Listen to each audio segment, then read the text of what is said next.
Opie and Anthony are no strangers to scandal. Opie and Anthony on satellite radio. Apparently, Opie and Anthony are dicks. Oh, here they go again. It's a fun, dopey radio show. Not just any radio show. A radio show that inspires beyond your wildest dreams. The show was a lot funnier on NEW. The show's hosts, Anthony Cumia and Greg Opie Hughes. Controversial team. 6 years without getting fired, a new record for us.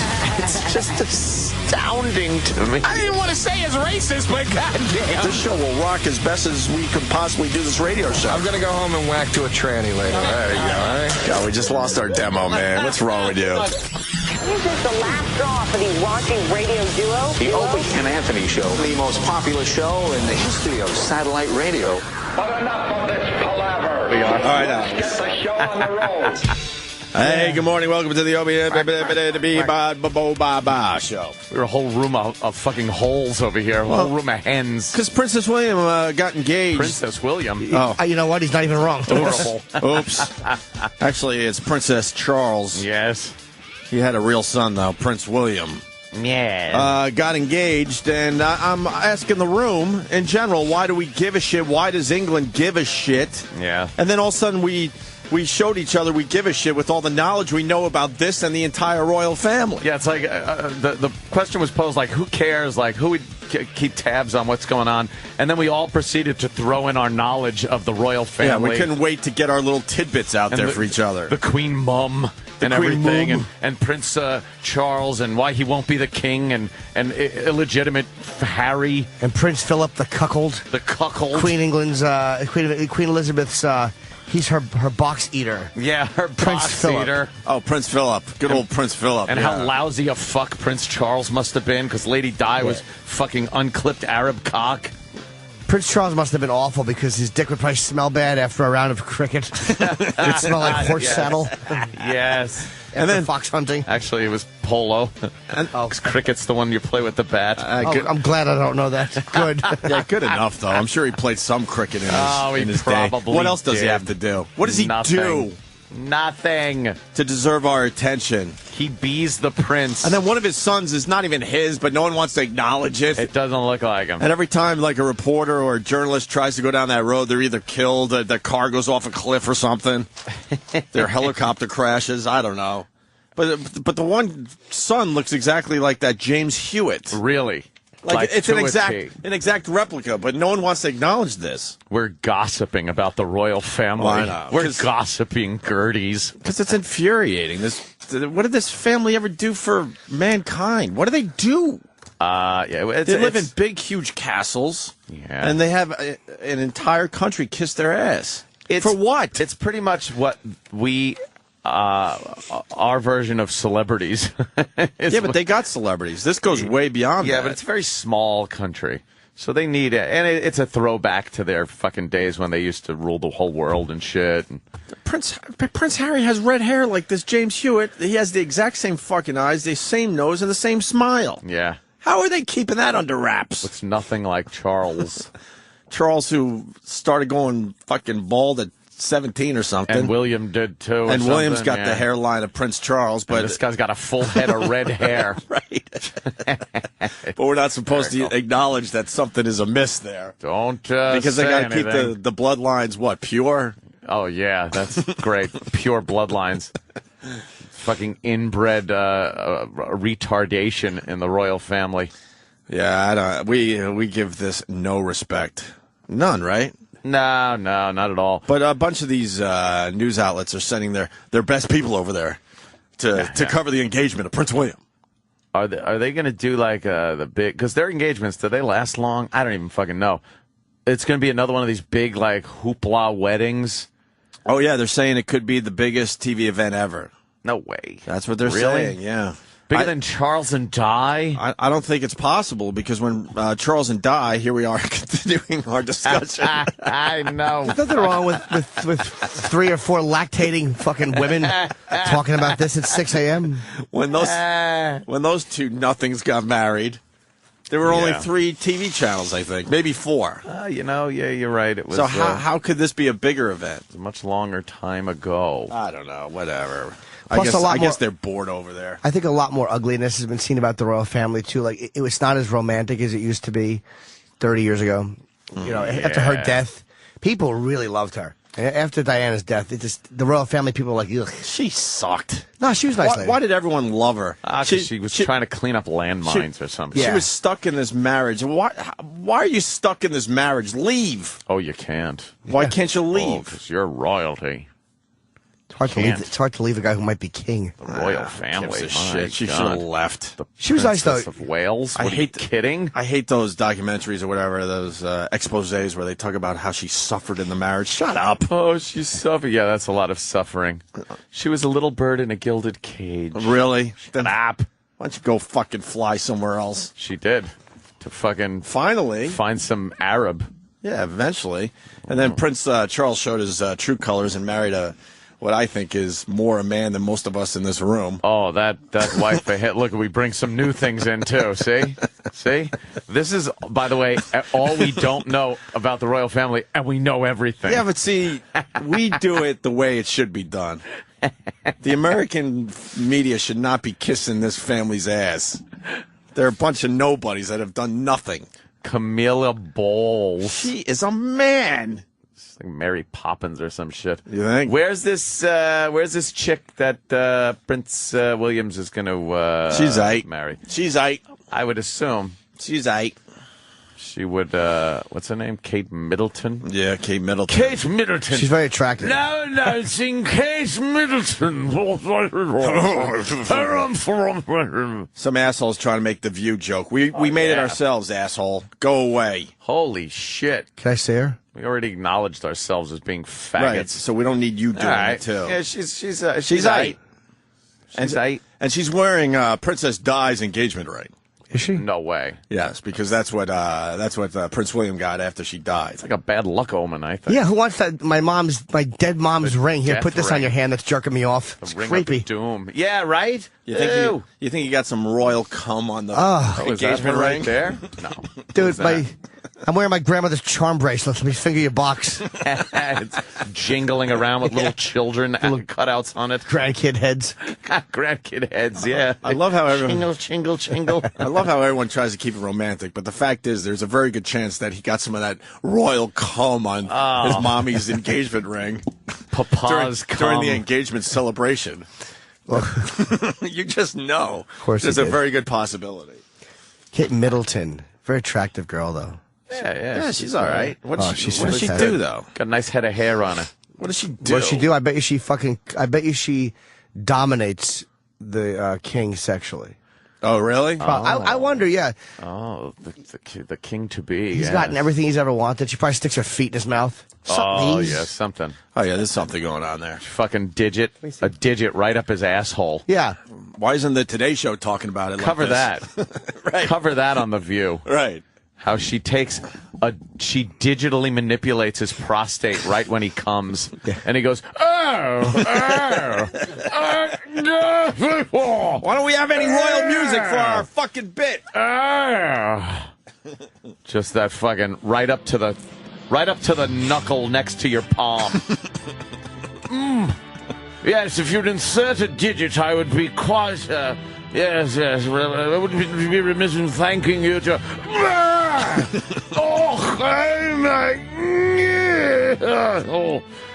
You will be queen someday. You think it's in the book somewhere that the future king of England gets a digit in his hiney? Gets digitally manipulated on the. Yes, please milk my prostate, would you please, when you jerk me off with me mum's ring? Yes, watch out. It just scrapes a bit on the head of my penis. You think it's in the books in the Royal Library? Oh, yeah. Some tradition that started back in the 1400s. Some very secretive book. Prince blah, blah, blah, blah. Well, Let Freedom Ring is an American patriotic song, but it does come from an English song originally. We ripped this off. Yeah, it's some kind the Queen does have certain responsibilities. What are the responsibilities of the Queen? Suck that cock! Hey! Jeff in Massachusetts. Hey guys, how you doing? Better now that you called, Jeff. Welcome aboard. Go ahead, Jeff. The Queen is technically head of the military. she also is head of the church in England, and she opens and closes certain sessions of Parliament. But most of it, like Anthony said, is just a throwback. They're just titles and formalities, that's all. Yeah, do you honestly think she's fucking determining strategy for the military? No, I don't think so. Exactly. So why don't they just kick the royal family out of that fucking castle? My God, you didn't say that! And then turn it into like a Harry Potter museum or something. You want to turn it into Hogwarts? Right. Get him out of there! Genital warts. And Diana with her James Spader hairdo in the old picture. That is just a bad do she's got there. So does he, though. Spader. Well, his dude can't be helped. That was old school. He's got the early Terry Bradshaw happening. Oh, shit. Remember when Terry Bradshaw first started losing his hair? That's one for the older folks out there. Now he's got what he's got, but there was a time he was trying to hold on to everything he had. Yeah, he had the royal comb over for a while. Oh, boy, did he. She does. Well, you've seen that one. Huh? Oh, yeah, okay. look at The that. sun's behind her. She's wearing something sheer. Boy, that's where the babies come out. She was quite beloved. I remember, as a matter of fact, young lady, I think it was Opie's ex, just crying for a fucking month over Lady Di fuck, dying. I forgot all about that horse my shit. God. Like, what's wrong with you? Right, look, get over it already. This is going a little deeper than just Lady Di dropping dead. Oh, yeah. Sorry I'm not a future king, you fucking spick. Oh, shit. Oh, shit. Had it with that fucking family. I've had it! Holy fuck. Ah, yes. Is that the third remake for a reason? Didn't he sing about that kid with AIDS? Did he sing about Ryan White? No. Ryan White. Your T cells are low and... Yeah, we understand. This song is about the princess and how... No, wait, it's about Marilyn Monroe. Yes. Marilyn Monroe. And how everybody just sexualized her. But he didn't because he likes penis. You think that Elton John's going to rework this for the royal wedding somehow? He might. Make it finally a happy version of this song? They love having him come in and redo this tune again. Am I going to get in trouble for that slur? Do I have to apologize now? No. She put me through hell! See? The entire fucking family! And you could always just say you were talking about Mars. Oh, yeah. I should have checked with Mars first. Yeah. Enough already. Enough with my past. Well, yeah, she was very upset. I forgot about that, to be honest with you. It went on forever. Actually, I know what happened now that you bring it up. Yeah. I was in Seattle. When that stupid Lady died, and it ruined my whole fucking Seattle vacation. Oh, did it? Yes, it fucking ruined it. Losing her goddamn mind. Yes. She lost her mind. I had hiking to do in the rainforest. I drove through where Kurt Cobain grew up, and then took in Seattle, and it even did a little what was it called? Bumper shoot. Bumper shoot. They know what that is out there. Bumper That's shoot. when I discovered Cake and said, "Fuck, these guys are good." Oh, really? Cake the band, obviously. Well, we discovered all them at Cake. AAF with that Going the Distance, but then to see them in concert, I was like, "Fuck, these guys are good." Never a Cake fan. I don't know why. God, I forgot about them. Half my house was Princess Di books. You just brought up something I forgot all about. She lost her fucking mind over Lady Di. Ugh. I'm sorry. The funeral. Remember, she was watching the whole funeral. Who was? My ex. Stop. This is so sad. Oh, she was into her? Bloody. Oh, man, I would love to say some shit. At least she actually seeked out the sympathy and solace of my ex, which was nice at the time. Yeah. Have a shot. Oh, really? Oh, please. Of course. The cure-all. Jesus Christ. They were both really upset? No. I mean, over Di's my death? ex wasn't. What year was that? 90? Did I know you guys know that happened? Opie's ex was. I don't think so. I don't think I knew you This yet. was like Lady Di died when I was in Seattle, which is about before he moved to New York. So it had to be 90. I'm going to go with 94? 96 or 96. You guys were in Boston, right? Wait, when did we move to New York? I'm so confused now. I believe you moved in 98. 98? I'm guessing. All right, so it was like 96 or 97 Princess Di died, right? Yeah. I just nailed it. Right? Was it? Hit me with the bell. Hit me. August 97? There you go. Nailed it. Yeah, okay. Fucking nailed it. All right. August 97. So. Oh, can I? We were still in Boston. Can I set this asshole straight, Big Papa Bryce in Birmingham, Alabama? There's a rainforest in Washington. Yeah, it's called the Hoh Rainforest. Look it up. Thank you. It's the Pacific Northwest. It's way up in the left there's a fucking rainforest. corner of the United States of America. There's a rainforest up there, believe it or not. What's the matter with you? And it's called the Hoh Rainforest. The Hoh Rainforest? Every shade of green you can imagine. Really? It's pretty cool, actually. But because of all the crying, I think we hiked for like 15 minutes. Yeah. Did you have to console people? Oh, I don't console nobody.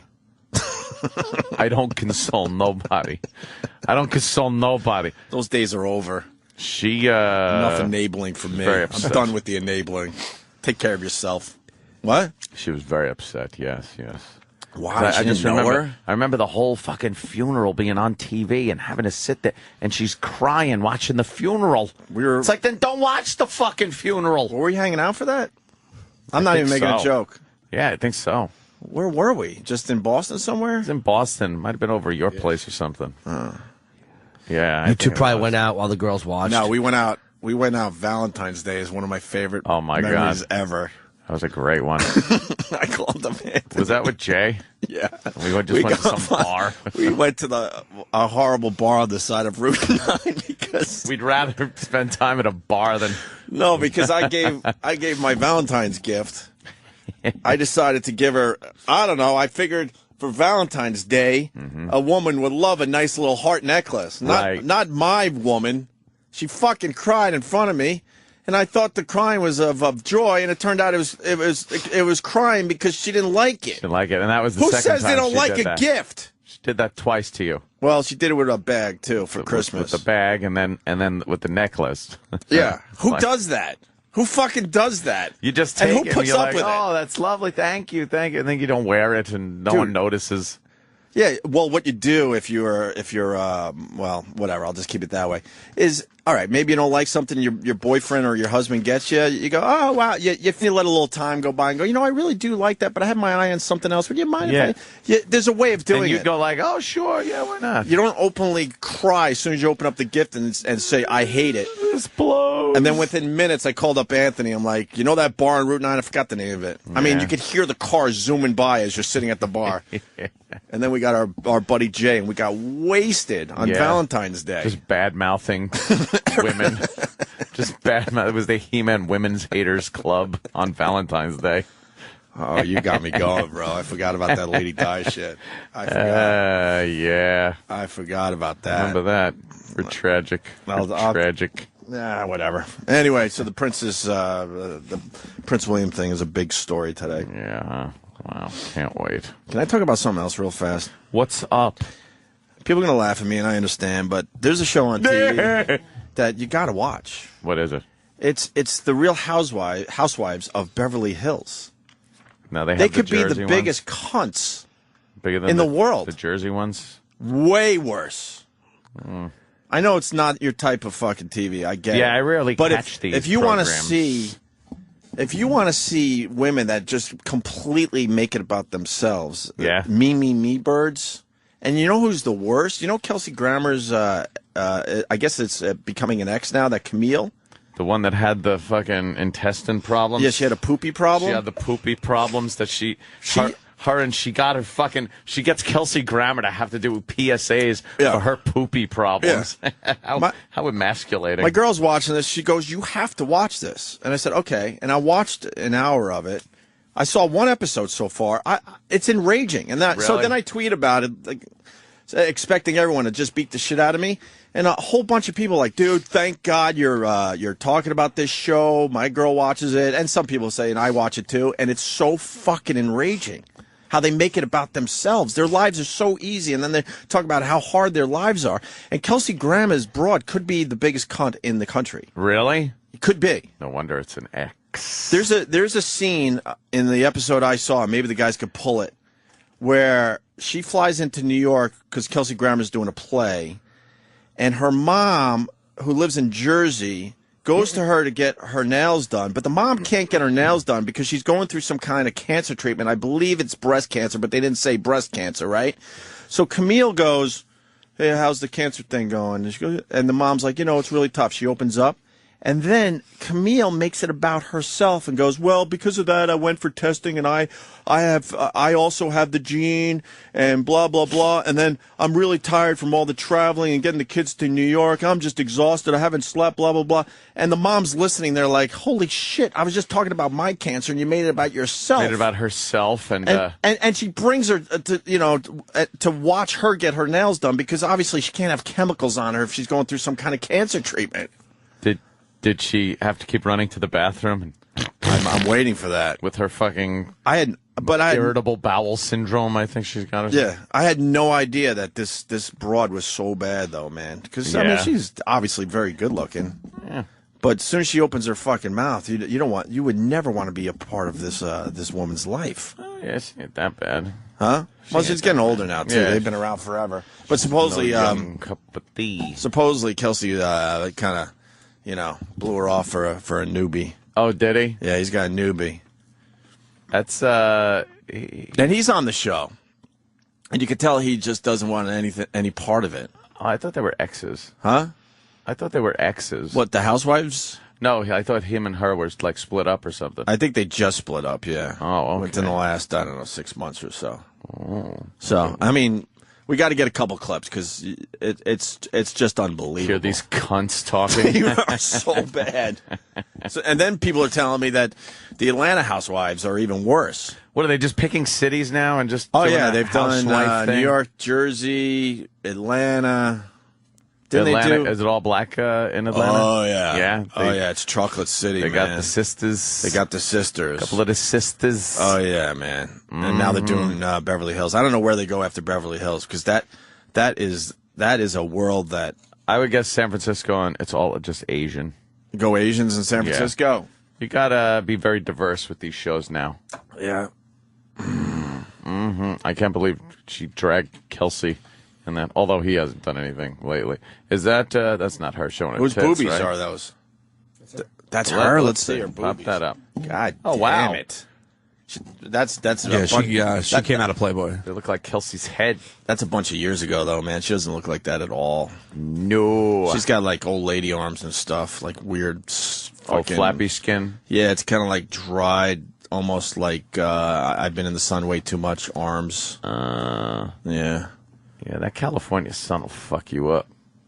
Holy shit. Wow, no wonder Kelsey was just like all up inside that shit. Wow, that was his ex? Just wanted to ignore that she was a complete twat, huh? Look at her ass, dude. Yeah, but how long you could get over ugly ass Kelsey Grammer? If life was fair, would never be fucking that. No. You gotta see a couple episodes, and then I really want to ask you this question: how long do you hang in there because she's such a hot piece of ass before you're like, oh, I can't deal with this broad anymore? Is that before or after him? That picture? She's bent over that red car. Oh, that's way before. Was she a model or a Playboy? Playboy, way before. She doesn't look anything like that anymore. Puss? She's definitely very good looking for an older woman, but she's definitely in like a cougar category. She's a pretty now. gal. But how long would you last with a really hot girl? Mm-hmm. Where in between, the sessions, she's just a royal twat. How long could you last, you think, Ed? Well, depending on how often she likes to fuck. Yeah. It could be a long time. I can put up with a lot. Yeah. I can put up with a lot. Yeah, but everyone has their breaking point where you Jesus. What? No, I was saying, was that windy last night that they're showing planes like Oh, private yeah. planes flipped over at airports? Oh, yeah, man. It was windy out there last night. All right, I don't know. All right, maybe the Beverly Hills thing isn't going anywhere, but maybe we'll get a clip. Or two Get the clip of the cancer see how talk. nasty they are. Yeah, it's really bad. And then you got Nasty. one of Paris Hilton's aunts is on the show. Oh, really? And then you got some old child star. She's on there, and now she's like royalty in Beverly Hills. What is that? See, I'm pretty hip to the child star. I was trying to figure out what show old she was shows. on. Was there something called what was it, Witch Mountain or something like that? Escape from Witch Mountain? You know the blonde in that, the Was little she blonde the girl, little blonde that used to actually be on Nanny and the Professor? That's what I was thinking. Yeah, see, that look at broad me. is now an old broad, and Look she's at- part of the she an old Housewives. broad. She put a movie out in the 80s where she had like crimped hair and shit, How and the kind of fuck looked do you know good for this 3 shit? seconds. Dude, how do you know that? I don't know, because I thought she was kind of hot in that movie. But I'm talking about an obscure... Yeah, see, that's her. Yeah, that's her.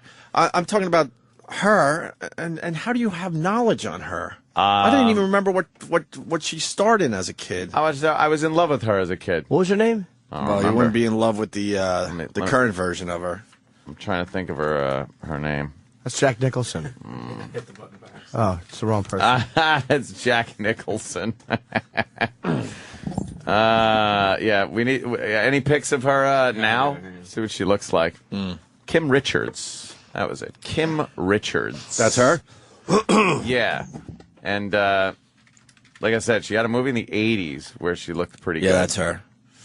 Yeah, she's on this. How is she even, like, I haven't heard hide nor hair of her. Oh, and that's years ago, too. Really? Yeah, she doesn't look like that at all. Still? She's one of the Real Housewives of Beverly Hills. Yeah, I mean, yeah. And the guy she was with in Escape from Witch Mountain, he was the guy in Star Trek The Wrath of Khan that was in the engineering section, Scotty's nephew, that winds up getting killed and grabs Captain Kirk's little lapel there and gets blood on it. You know, that's not even cool. That's just creepy, you know that shit. Yeah. It really is. I know. I just watched so much television and movies and stuff. My mommy just placed me in front of the TV and left me there. Loopy in New York. Loopy. Hey, how you doing? What's up, Loop? All right. What's it called? My wife watches all these fucking housewife shows. One tuck, one no tuck, Lupe. All right. And either call me a good husband or a faggot for watching them with her. Take your pick. I know faggot. Yeah, good husband and a faggot. If you're a good husband, you are a faggot. Misogynistic Anthony. You know, just Anthony. Yes, of and course. a lovely good morning. It's just Anthony. I'm breathing Jim. Might be redundant. There's a lot of TV shows, if you watch, you could certainly use the faggot word, but I think Real Housewives of Beverly Hills, I think you kind of get a pass, because it's unbelievable. Yeah. What these women are all about. What, Loopy? Sorry about that. I can't stand most of the bitches on the show, not for nothing. But there was this great shot of Kelsey Grammer's wife talking about how she gave up everything. I was with him when he was going through rehab, and I gave up everything to be with him. And God bless the director. Right after she said that, they cut to an exterior shot of their 5-bedroom vacation villa in fucking Hawaii. Yeah. Dude, the poor girl. Yeah, they're not fucking around with this show. They know she's a lunatic and she's just an asshole, and they're editing it properly instead of giving her a pass. So they put their foot in their mouth and then they kind of show. Oh, yeah. Like, she talks about how tough her life is. She has 2 nannies and she has assistants. She took a phone call at some kind of like get-together at her mansion, her Beverly Hills mansion. Get-together. And then when the phone call was done, she goes, hey, I forgot the lady's name. She goes, hey, could you take this? There's a lady that holds her cell phone for her. And then she goes back into talking about how tough her life is. She has 2 nannies per child. Whose kid is this? Kelsey's? Chelsea's wife has 2 nannies Chelsea's per wife? kid. Kelsey's, yeah, I said that. Yeah, she's got so much help for 2 kids. And she doesn't even really see or raise her own kids. And then she's talking about how tough it is to be a mom. I wonder if that's why he pays for all that, because he thinks she's such a vapid idiot. He doesn't want her. He wants somebody else. You know what I mean? Maybe because she's such a fucking annoyance, he wants somebody else there. She's the worst. It's unbelievable how bad this woman is. It's just, I'm just enraged by it. That's good. How about Oops. things? How about things work? Yeah. That's supposed to be. See what is? Oh, this doesn't work. It's supposed to be goddamn rich cunts. I kill rich cunts. Oh, really? You know, and it's a I'm taser. glad that language didn't go through. That ain't Taser. happening. Let me say hi to Jim in New York. Jim. Hey, buddy, I'm right here. What's up, Jimmy Norton? Hi. Big Atlantic City show, I noticed. Oh my God! Yes. So happy. Jim in New York. What's up? Yo, Opie, how you doing? All right, brother. I just wanted to let you know, when Anthony was talking about Kim Richards, I was totally like waiting to call in to give him the name, because you're saying he's wrong for knowing this stuff. Yeah. Everything he said, I knew. Yeah. See, How do you guys know about Kim Richards? Because he's another creep. Yeah, she doesn't. Yeah. She hasn't. But everyone loved her back then. What was she in? Exactly. She was in Hello, Larry, the worst sitcom ever with McLean Stevenson. Yeah. She was in the Witch Mountain movies, including the one that was put out like a year ago, where she's got like that I smoke 5 packs a day mouth going on. Oh Christ! Yeah. You know, but I mean, for a woman who's got to be what, 50, Yeah. she's still looking all right. Yeah, I think don't your know about infatuation's gone a little far. Yeah, she's. Well, we don't all get to hook up with TV weather girls. I liked her in Danny and the Professor. Well, yeah, but you're a pedophile. but I was a kid. Like I said, we'll go back to that argument. There's a million fucking guys calling. They know about Kim Richards. I don't know who she is. Let me say hi to Steve on Long Island. Steve. Hey, guys. Happy birthday, Emmy. I wanted to know if you saw the episode. Fungus! By the way, hold on 2 seconds. We got to clear this up. What happened? Whoever set up the instant replays, I got yours, you got mine. Of course. Who did that? E-Rock. And it says right up top. E-Rock? Mars? Opie? No, he wasn't here. Who did it? Sorry, E-Rock, for blaming Who you. fucked it up? God. Heads are gonna roll! Who sets this up usually? Who did it? I love knowing, because I love watching the pass the buck game. Where's the pass the buck game? Who sets this up? Someone will be like, well, I was supposed to, but then this and that. I bet Someone had to bring it had in. to be Mars. Just because we don't give a shit doesn't mean that everyone else could play that game. Right. They still got to work hard. Someone else has to cover for the fact that we don't care. See, I told you. And they even admitted Once again, they admitted it. They admitted it. It's not a bit, I'm telling you. They actually hate each other. They don't care. They're in at fucking 6:15 and out at 10 o'clock.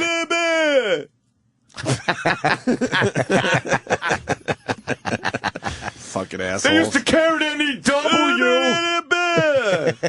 All right. At 10:02. All right. Our contract's till 10 o'clock. Deal with it or fucking drop the service. That's your choice. Our Enough staff, already. Or as we like to call them, the Spanish Inquisition is now in for to find out don't what beat up happened the black kid, man. to the shortcut. He's cool. I like the black kid. What happened? Jesus. I like him, man. He's got a name. He had Tom. Good, I know Tom. He had a good appearance Oh, on thanks. the show I didn't know what it was. Hi. I got to introduce you to my Uncle Tom. Oh, God. Why? I got an uncle, and his name's Tom. Why is I'm an Uncle What? Tom. Are you an Uncle Tom, too? Yeah. Congratulations. I'm an Uncle Paul. Do you do the same things I do? Get it? I like children. Why would a black family name their kids Tom? That's crazy. Maybe That's a it's name named you would think they would after, avoid. Somebody else in the Because eventually family. they become uncles. Well, who is the real Uncle Tom? I'm serious, though. Why would you do that to your kid? Uncle Tom's Cabin. No, but wasn't Uncle Tom like a guy who helped a lot of like slaves? There's this one episode of a black sitcom. It was either the Jeffersons or whatever. Is that where you're getting your fucking history? Yes, but it was someone insulted. It was one of those shows where Good Times, where someone got called an Uncle Tom. He goes, "Well, I'd be proud to be Uncle Tom," and he explained who Uncle Tom was. And then he got this from the audience.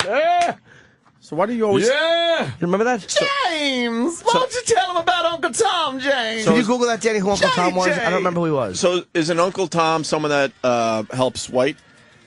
It's a black guy that kind of helps white people? A black guy who kind of, I think, appeases white people Appeases or gives white in to people. white people or subservient to white people. Step and fetch it. But the real Uncle Tom, the guy who the name came from, was supposedly a guy who did a lot of good.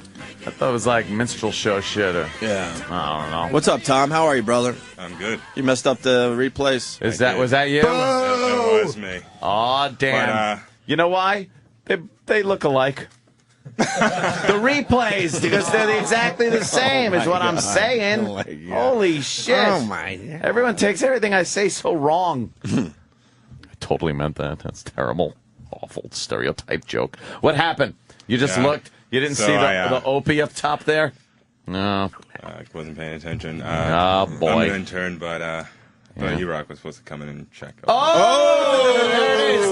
The buck has been passed. Technically, he is. You know something? I love how he goes, I'm just an intern. I'm expecting someone to check my work. Now, is that the first time you've ever set up the instant replays? No, I've actually set them up. Oh, you have? Pretty much every other day. Well, okay, then I was going to be a little more sympathetic.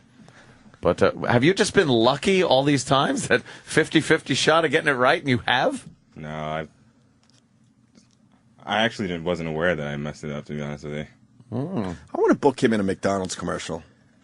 What? He's got the look for TV. I'm going to get you in a McDonald's commercial. Does have a good look for TV. What do we call? Got good, like. What do we call? Good radio voice too. Yeah.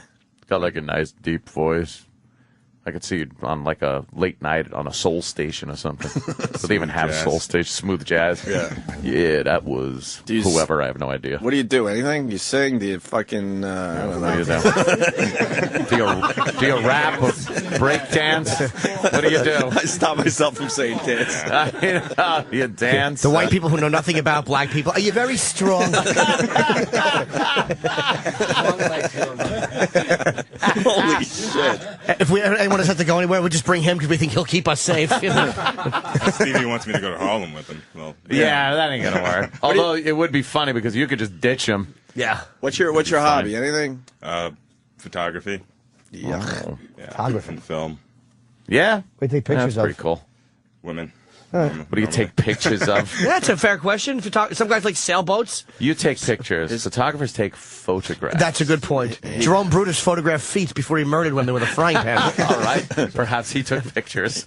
He takes artistic shots of black girls' assholes. That's his thing. Ask him. Really? What's your thing? Not black girls, surprisingly. Yeah.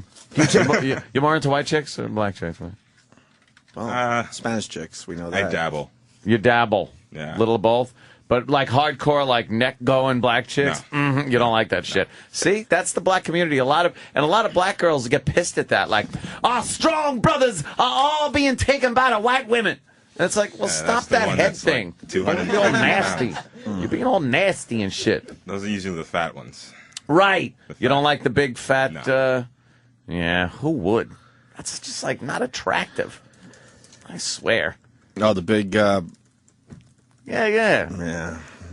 What, do you have any photo samples, Tom?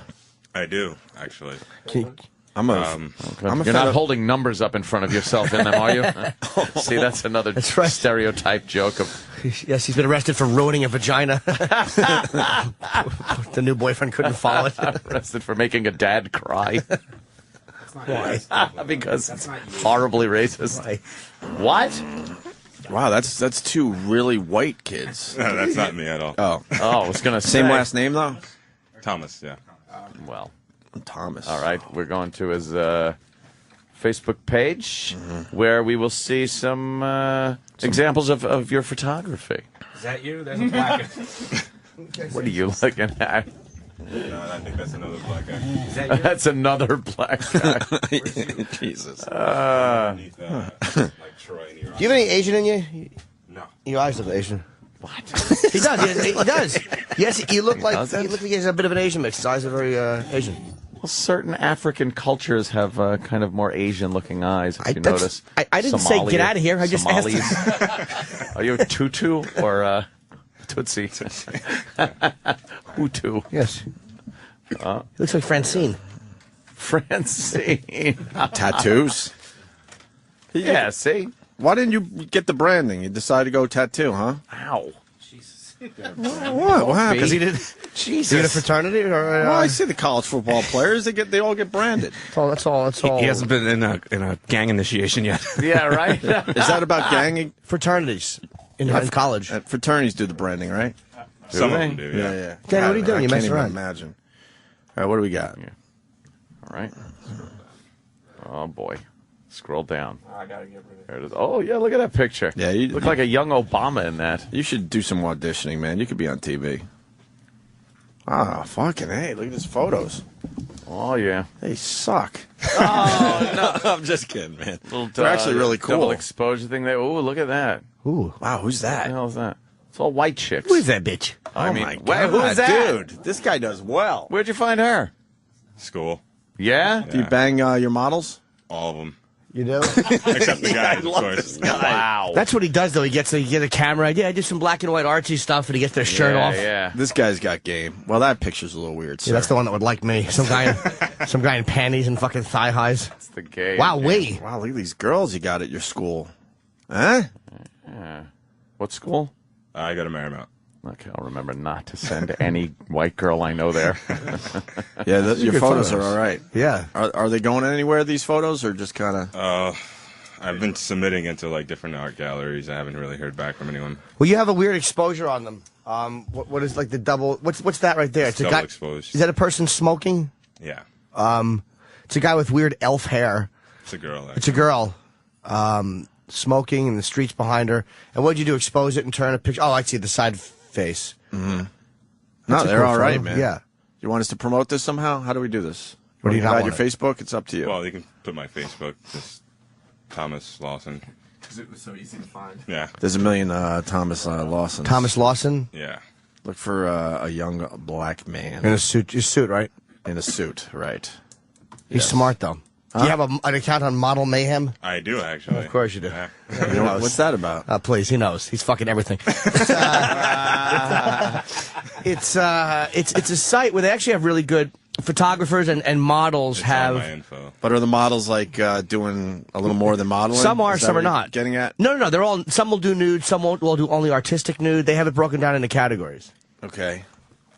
Is that's not Lady Gaga? Lady Gaga, is it? Yeah. You met Lady Gaga? Yeah. Where's that? I was having dinner with friends at Mr. Chow's, and she came in and closed the place down. With like a fucking rhinestone. Wait, how are you Hannibal hanging out at Lecter. Mr. Chow's? Mr. Chow's is fucking great. Jonathan took me there for my birthday. He's got some shit going on. Yeah, there's something going on. Drug dealer? What do you got? It sounds to me like everybody that goes to this fucking school is just a rich asshole. I'm not calling you a rich asshole. I'm just saying that. Are you rich? So wait, she shut the place down. You just walked up Sean, to her and the said, "Can I take a picture with you?" Yeah, before I left. Was no one else taking pictures with her? No. Everyone wanted to. He had the balls. Good for you. Yeah, there's a Lady Gaga And she didn't want to picture. seem racist. Yeah, you know what? That's a big part of it. White performers love when a black guy likes them. Yeah, Because it makes yeah. you feel like you're kind of cooler. Yeah. Look at that, Eminem. Where'd you get Eminem? At my job, actually. Look like you're carrying him. How short is that guy? Wait, where? He's really small. Wait, you dress like that for your job? What do you do for work?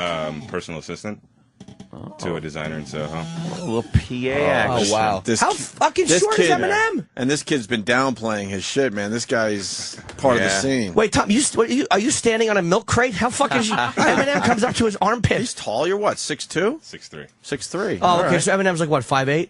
I would give it 5. Yeah, maybe. Yeah, he's kind of short. 5'7", Oh, it's like my 5'8". height. Guys like myself and Yeah, Eminem. about right.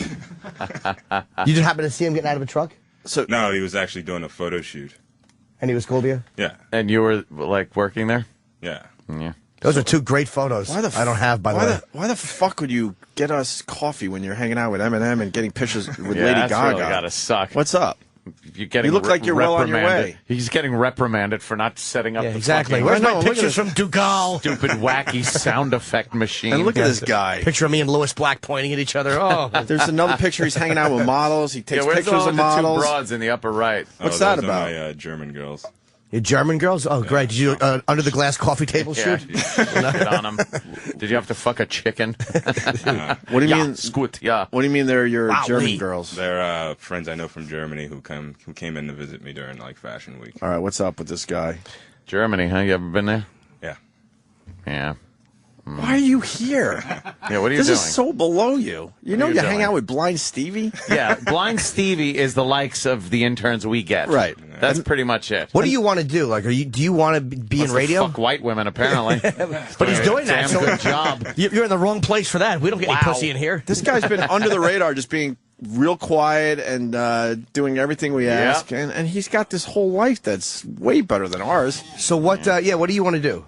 Well, everyone told me to do like voice stuff, so I was like, a better place than like radio. So Okay. A little voiceover Yeah, he's a work, good voice. things like that. Have you voiced anything yet? no, And you've been here I've actually for 6 months, right? For Ray, but You haven't nothing's voiced coming anything up for our yet. channel? Not for the channel, no. Yeah, we should have him do something. Yeah. Wow, all right. Personal assistant Hot in chick. Soho. Yeah, Do you like the person you work for? yeah. She's Is she demanding? well, kind of, because she's not from here. She's Where's she from? Argentina. Okay. You speak Spanish? A Benetton ad, this motherfucker. Holy shit. So you do what? Do all her appointments and all of her? Yeah, basic administrative stuff. Do you have to lick her box? Oh, God. Damn. Fair question. That's what I would do if I was a woman and I had an assistant. Eat it. It's not a crazy question. If you're a female mogul, I would assume you would get personal assistants to lick your box. Do you have to sign a confidentiality clause, like with all her personal info? You can't. Yeah. And which means for the rest of your life, you can never give out what she does or any of that stuff. Yeah. Is she pretty famous? Yeah. Oh. Yeah, she is. In the photography world or? In the fashion world. In fashion. Yeah. Oh, Vera Wang. No. No, of course. Was she mad that you were getting pictures with Lady Gaga, or she didn't care? Oh, she didn't care. Was she there? No. Okay. She actually lives near where this actual store is. She has 4 stores, and 2 in New York, 2 in LA, and she lives down the street from the one in Soho. But she doesn't really care. I think we should do him a favor and fire him. There's no reason you should be here. Huh? He's way too good. He's here on time, early. Yeah, he really is. Doesn't give anyone any problems. Way overqualified. He's the friendliest intern. He says good morning every morning. Hello. Right. This Creepy. This shit fucking thing of being an intern here. He's hanging out with German models, Lady Gaga, Eminem. He's got to look at dumb fucking Stevie and be like, I am on an equal footing. He's got to look at dumb me. And I'm like, yeah, get me some eggs. Fuck the intern. Yeah, the guy dresses way better than me. I'll just go with me. That's fucking a horrible dress, right? Look at what he dresses like every day. Yesterday, you were just talking about how sweatpants are the way to go. I'm embarrassed. What are you going to tell us about the glasses nerd chick now? All of a sudden, that she's fucking really. She's a princess from Sweden. Good for you, man. Dave Matthews? Yeah. Yeah, Dave Let me see Matthews. Dave picture. Matthews. Oh, what a creep he looks like. Looks like Lars Ulrich. He's really drunk that night. That was a pretty funny night. Wow, where were you? My buddy's bar. That's Came very in. vague. Because it looks like a really nice bar. And you just asked him. Did they ever say no to you? Anyone? A few people have, yeah. Who said no to you? Let's try to think. Wait, so you hang out at mainly like hip hop guys, mainly like. Yeah, I've had a few of them be kind of dicks too. Were they nice and said no? No. What did they say? Who said blew you off? Busta Rhymes blew me off. Buster, exactly. He was one. Did he really? Yeah, he's not. Oh shit. He was not nice. I would tell him that if I ever sat down with him too. He was rude. Yeah, you hang out in places where celebrities go. No, man. Not intentionally, but. Yeah. Who else? I had Gene Simmons blow me off. Where'd you ask him? He was actually walking down the street by Central Park, and I was like literally side by side with him, and he just didn't even acknowledge. Did you say you could have a picture? I was just trying to say hello to begin with, and then he just like. All right. Straight ahead. Yeah. 2 guys that blew me off, blew him off. Really? We live very parallel lives, but it's obvious where it ends. Hey, when genetics came in, it completely ends. Kevin from Connecticut has figured it out. This is Undercover Boss. This is Undercover Boss right here. Really? You don't know the show? I do, but I'm like... He's the boss. He probably fucking Oh, no, runs he's Sirius Nate. XM. It's Mel. He comes in in makeup. He does 4 hours of makeup before he comes in. Comes in as a black man. Puts on stilts.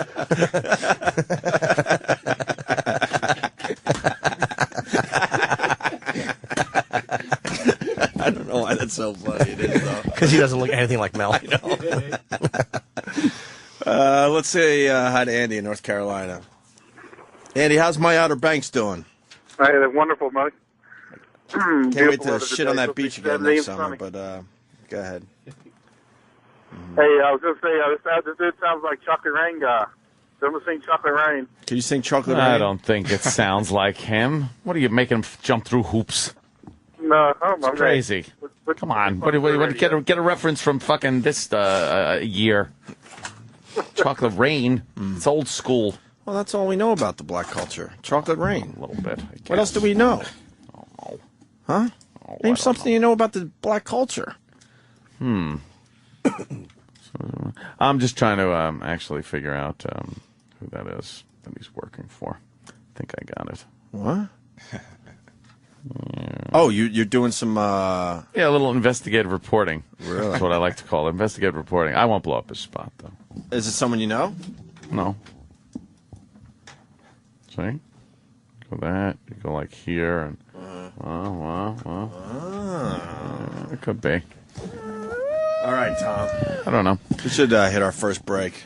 So he fucked up the replay machines. Who gives a shit? But wait, what were you asking Tom that we didn't get an answer on? Weren't we just asking Tom something? No, I think we did it. No, I know there was one question. He does everything amazing except set up the instant replays. What was the last thing I just asked you? About who blew me off. Oh, yeah, okay, we did cover. All right. Yeah. Anyone else? Nothing. No one who comes to mind right now. Oh, it's the same two that got me. Oh, really? Buster Rhymes and Gene. I mean, Gene eventually tried to be fine with me, but Buster Rhymes was the only one at the event who wouldn't take a picture. Buster Rhymes? I know. Stop it. He's had weird interactions with fans, though. Enough already. Yeah, I'm not a fan. I just wanted the photo because he was there. All right. Yeah, you're well on your way. You don't need this internship. Oh, my God. Good for you, brother. He wants to do voiceover stuff, though. I'd say, Right, maybe we could help him out there. Who knows? He's pretty motivated, though. Want to do voiceover stuff. You get an internship at a radio thing. He's got a photography thing going. It's all over the place. How old are you? 26? 21. Wow, okay. 21. Holy shit. You know what I was doing at 21? God. Nothing. You're the guy in every one of these fucking, like, old 80s gangster movies that's, like, getting out, but then gets shot at the end. Yeah. I fear that every day going back home to Brooklyn. Yeah. You're like the one guy that's like, oh, he's making good. He's like, working at it. And then there's like the guys that are just sitting on the porch with the 40s and fucking slinging dope and shit. And he's the one that in slow motion is trying to help somebody and he gets fucking he's shot. Kenny from Boys in the Hood. Yeah, Boys in the Hood. Yeah, exactly. Exactly. Yeah, poor Doughboy is going to have to avenge your murder. Oh, shit, man. I never want to crack this mic and go, hey, yeah, remember that intern, that black intern Tom? No. Oh, God, I hope not. Yeah. Let one live. Yeah. Let one live. Oh, my God. No, you're well on your way, my friend. Hey, Kevin from Connecticut wants you to say, this is CNN. Oh, yes, of course. Can you do that for us? Yeah. This is CNN. You have to put some balls behind it. You're doing it too nicely. Okay. You're too soft-spoken. That's why he's here. Yeah, picture James Earl Jones. Does he do that? Is that James Earl Jones? Oh, yes. Darth Vader. Gets paid a pretty penny to do that. Used to. I don't know. Still do it? I don't know if he does, Right. right? I'm sure they don't. He doesn't do it every time they need him. I'm sure he does it once. Liberal crap. Yeah, he's just got to show up every time. What do you think they call him? Look, we're going to commercial. Get in here. They tape it. That is guy who silly. doesn't understand show business. He must just live in Atlanta. Hey, shit. All right. There was one other thing about Kim Richards' aunt that you didn't. Yeah, what did I miss? Let me see. She was engaged. Thank you, Kesha Corbin or Keisha, whatever, Henderson, Nevada. Kim Richards was engaged to a commodities broker who was murdered by a hitman in the early 90s. Oh, yeah? That's what I'm hearing. That's a nice claim to fame she's got right there. That's what I'm hearing. All right, Tom. And why is she on this show, though? Like, what is her... They just pick... Why didn't they just pick some other fucking child star that grew up? They just pick interesting twats and put them together for a show. She hasn't been in the public eye in forever. Probably a couple decades, I would imagine. Yeah. All right. Thank you, sir. Absolutely. Adam Ferrara is coming in today. Who? Adam Ferrara, your friend. I saw Adam Our friend. in Boston. Comics Come Home. How did he do? He killed. He went on last, and Dennis was very funny too. Yeah. Larry had some really great bile, and it was a good show, man. It was a good show? Yeah, it was great. Yeah, Adam's got that new show coming up on History Channel. He's doing two shows for History Channel. What's that? Yeah, he's doing Top Gear, but he's Top doing that Gear. other one too that we filmed something for. I don't know if it'll make the show, but we'll see. Yeah, he's doing Top Gear. They got that. I've been watching the trailers for it and stuff that they put on History. It's pretty cool. They show him taking an old piece of shit car and just jumping it, getting all four wheels off the ground and smashing.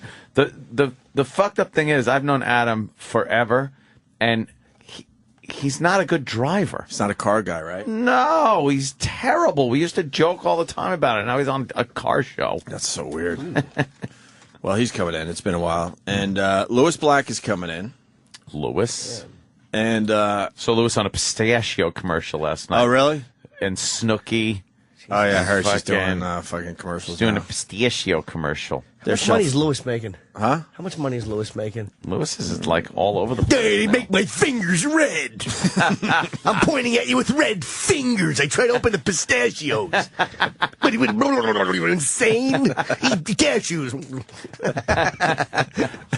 Another couple 100,000. Thank you, Lewis. Oh my God, Lewis. Yeah, good job. I love big money. I love when he's running on the beach chasing after crabs or whatever. That makes me howl, man. Oh, Fucking yeah, when he's Lewis. doing the tourism commercial for some place down in the Caribbean. One of my favorites, the world pretty much forgot about him, but I haven't. Eddie Money will be here at 9 o'clock. Oh, my God. Remember the last appearance by Eddie Money? Holy shit. He's a bitter motherfucker. Pat Cooper yesterday and then Eddie Money today. Nothing but the best. Exhaustion, though. Why, Eddie Money? Remember the Eddie Money? Was he only been on once, right? Eddie can talk. And he likes to... Oh, tip back a few? I do believe. And will Derek be singing with Eddie Money today again? Hopefully. We're hoping. That's right. You forgot, right? D-Boy's Yeah. a huge Eddie Money fan. D-Boy, big fan. Like, Oh, that's right. and we thought it was a joke, but he lost his mind when he met Eddie Money last time. Yeah. And then Well, we had him singing together. Lost his mind. You have to have a mind first. Some guy got thrown off a plane for... Yeah. I wasn't trying to... I swear, Jimmy, I wasn't trying to divert attention from my bomb. It was just funny, though, to move on to the next subject. Yeah. That's what you do. I wasn't... That was a real Voss move. But seriously, here... But seriously, folks. Let me get to this, folks. What guy? I'm sorry. The guy that got kicked off a plane for having Atom Bomb tattooed on his hands. He's got like his fingers. It says ATOM on one And B-O-M. hand, and BOMB on the other. Isn't that like someone famous? And or is that a radio guy? How do I know that name? Noted Los Angeles food stylist Adam C. Pearson was settling into seat aboard a Delta flight Saturday when the flight attendant tapped him on the shoulder, said, "Come to the front of the plane." At first he thought, "Ooh, I'm getting an upgrade." No! He was temporarily asked to step off the plane and learned that another passenger reported him for suspicious behavior and noted that he had the words "atom bomb" tattooed across his fingers. Pearson explained that the tattoo referred to a childhood nickname. After a few more questions, Pearson, who frequented Delta passengers, has flown more than 142,000 miles with the airline this year alone, was allowed to return to his seat. He was shocked. Some people are just... I mean, I understand in this day and age you're supposed to look. You're supposed to say something. Yeah. But I mean, come on. Atom bomb on your fucking hand, and what are you, a terrorist? One person. Got a big head of red hair and a big red beard. What is it? Sorry, he doesn't look very terroristic. You saw Dave got thrown off a plane almost. Yeah, huh? that's kind of like... what are you doing? What is that guy going to do? It's almost as if you combined both Mythbusters together. Yeah. It really is. Yeah, it's Adam and Jamie jammed Morphed together. I don't know. Some people are just Budinskis, I think. There's a difference between looking out, being diligent, and being a Budinsky. Oh, Adam Smasher is a radio jock? Okay. All right. Hey, this guy is like, wants to go... he wants to do a top secret phone call. We haven't had a top secret phone call in a while. Oh. Doesn't want to give out his name. Yes, sir. Yeah, good morning, gentlemen. Hi. What do you got before we go to break here? What do you got? I'll tell you why that commodity broker got killed by a hitman. There was a guy who had a company down on the sugar exchange, and he was in deep, real deep, to the wrong guys, and he couldn't pay up. And the only way he could bring up some money, two of his brokers were insured, they had life insurance, that if anything happened to them, this guy would collect because it would affect his business. So within 2 weeks' time, both of his employees, one was thrown off of a hotel in Florida that was paid for by the boss, and the other one took a couple of bullets. Full accident. Yeah. So, Was this ever reported, or are you going somewhere we don't really feel like being involved? oh, Oh, well, that's why I'm not giving my name, because, no, it wasn't reported. They were deemed suicides. This guy sounds like maybe he was there when the guy was flung off the rooftop. Exactly. He's Danny Aiello from Fort Apache. Remember that one? That was great. How close were you to the action? Oh, let's just say, I kind of thought for my own health that I better leave and get a new profession. So You heard things. You heard A things. guy that has heard some things. You heard things. I heard things, and so I decided to join the NYPD. So this way, I knew I could breathe for a little while longer. They don't like hurting cops. What if he's a dirty cop? Yeah. We own some people on the papers. Got mixed up in the rackets and got what was coming to him. They'd like a story like that, wouldn't they, Tom the intern? It just might. Well, listen, little Jimmy, you'll find out if I'm a dirty cop if I pull you over in that little Saturn. I'm looking for a couple of C notes to let you go. You know what I mean? Well, I don't have any Saturn anymore. Saturn. That's an old one. The old tranny mobile, as we called it. Hey, well, listen, if you don't upgrade your material, you might be going back to a Saturn pretty soon. Sir, my material is very upgraded. Jimmy is What was that about, sir? My God. I know you're a hitman. You want to and all, get thrown but- off a building? Jimmy knows people. He's connected. Jimmy's well, brilliant. He writes all the time. It's all new. All right, sir. Thank you for the info there. All right, you gentlemen have a great day. Love you. All right, take care, man. All right, and I don't know if that's whatever. true or anything. That's Who's what gonna he's saying. who's gonna argue? All right, hey, we should take a break. It's my sandwich. And then when we get back, we all have to take a look at the latest picture of Chaz Bono. Oh no! Why? Why? What now? You got to see the latest picture of Chaz Bono. We've been following this for a while. Did it just sew a dick on its forehead to make everybody know? Look, I'm a guy.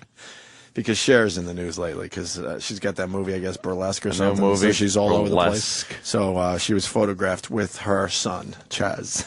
Your son. She doesn't have a son. Her son, Chaz. She's a daughter. She has a daughter. That Nope. thing's got a. Nope, they're fucking- saying son now officially. Are they That really? cute, adorable daughter from Sonny and Cher is now a big fat guy. She was funny looking. Huh? She was funny She looking. was very even as cute a when she kid. was young, though. Yeah, a little funny She looking. had a crooked eye. You knew something was going on. All right, that was an exhausting hour. Hope you enjoyed it, fuckos. My goodness. Hello? Hey, asshole face. Get in touch with the Opie and Anthony Show. Call 866-WOW-1-WOW. That's 866-969-1969.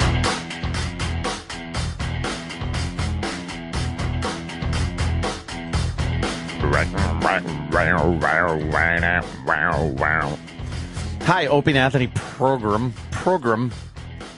How's everybody today? Goodly, I hope. Is it hump day? Or as we usually call it, whip 'em out Wednesday? Haven't done that in so long. I don't know. I still see stickers, but I don't see no tits. It's annoying. Hope he had to run out. He had to run out. He had stuff to do. He might be back, though. A little later. Yeah, he had a thing, let's just say. A thing! It's a thing! So, like when Captain Kirk beams down to the planet, we have Danny, like Sulu, going over to the board as a navigator. And then, like, some red shirt guy that's probably going to die in the episode takes over that post. Oh, wait, that's Travis. Travis is a red shirt from Star Trek. Yes, you are. I'm sorry, I was eating eggs. I'm still eating my eggs. You know something? People get very upset with the eating on the air thing. What's so upsetting about it? I try not. I mean, I've been trying to get better with it lately because I also sniffle. I'm very unpleasant. But you have to realize sometimes we have 4 or 5 minutes. We don't have a lot of time. And when you get up and you go, and I have to eat in the morning, I can't not eat.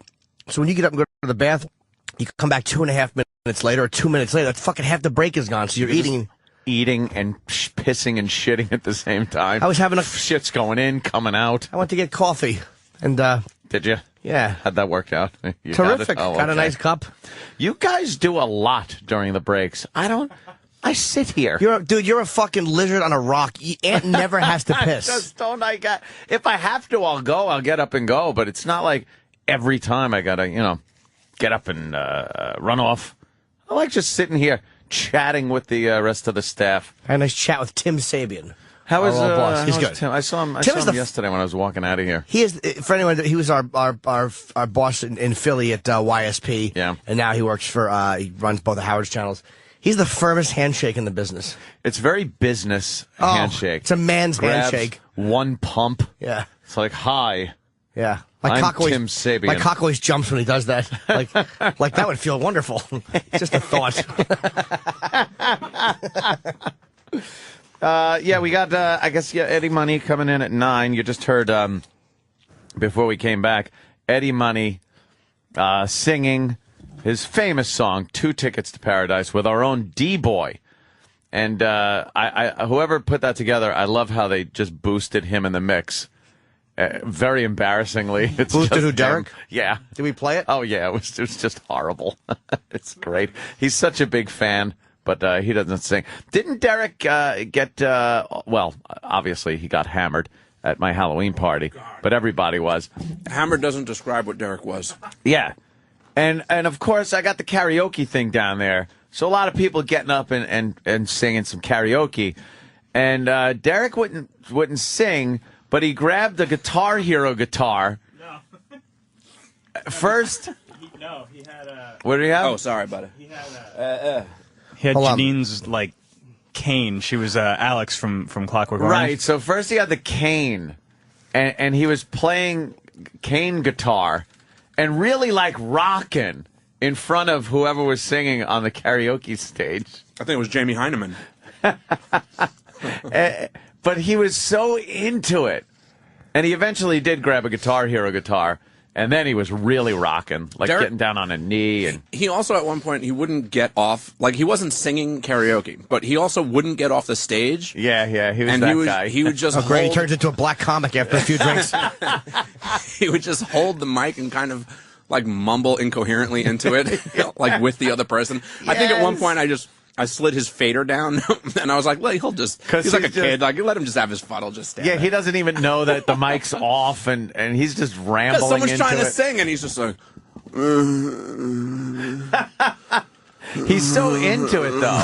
Like, he does have fun. Like, I think he wants to sing and be a singer, but he's not very good, as we heard from the 2 Tickets to Paradise. But Eddie Money's coming in at 9. I remember the last time he was in. Oh, is that him rocking? Yeah. Yeah, Danny's singing a tune, little STP. And what a drunken ass. That's up on YouTube? Yeah. Sure is. It's going viral. It's got like 1,200 hits. Yeah, right? 1,200. Wow. He is really trash. He's getting down. Like, he is so into it and rocking. Where can people see that? What do they have to look for? They go on YouTube. Just Google fool. Google fool. What an ass he looks like. Does he know? Is he like just kind of joking around? But No. He's deadly serious. He did the entire song and completely hammered. Look at everybody's looking at him like, what's he doing? Poor Sal is sitting there like, is this what the kids are doing, Ro? Can you cut him out and like put him in other videos? Just That'd be a little around. That'd be a little hard. Part of it you probably could. I should do it I should have him do that in front of a green screen, or just a regular screen, and then when he pukes on it, it's a green screen. Wait, has Derek seen this? Oh yeah, I showed it to him. During an times, intervention? Yeah. He doesn't like to. He doesn't like to watch. Why would he doesn't? Yeah. I don't like watching my own work. Oh. It's like an actor that doesn't watch his own movies. Oh, what a... Oh! Look. You know what he does? He squats down playing, and his head shakes up and down. He's like Angus Dung. I can't wait until somebody makes a D-Boy Rocks video, or what do they call it? With just those shitty, one-note guitar.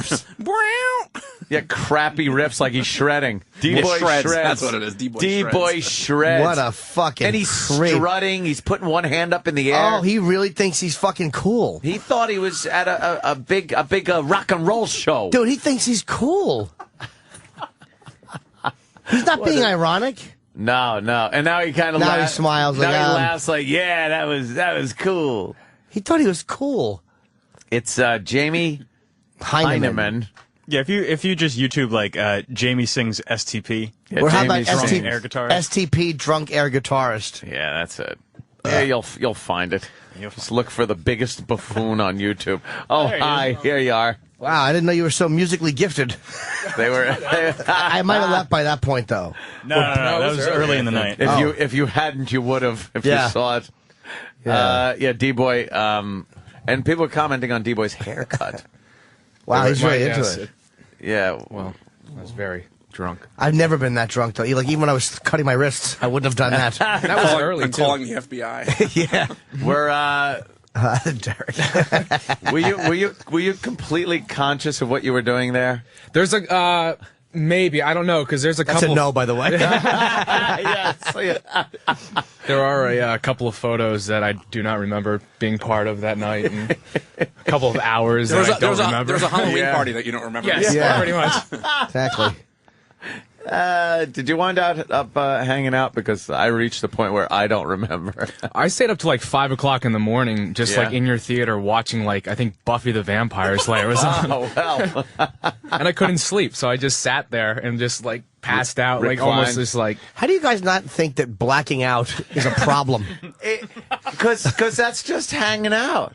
That's just like drinking. It's normal. That's how night. you know Fun. that you drank. Yeah.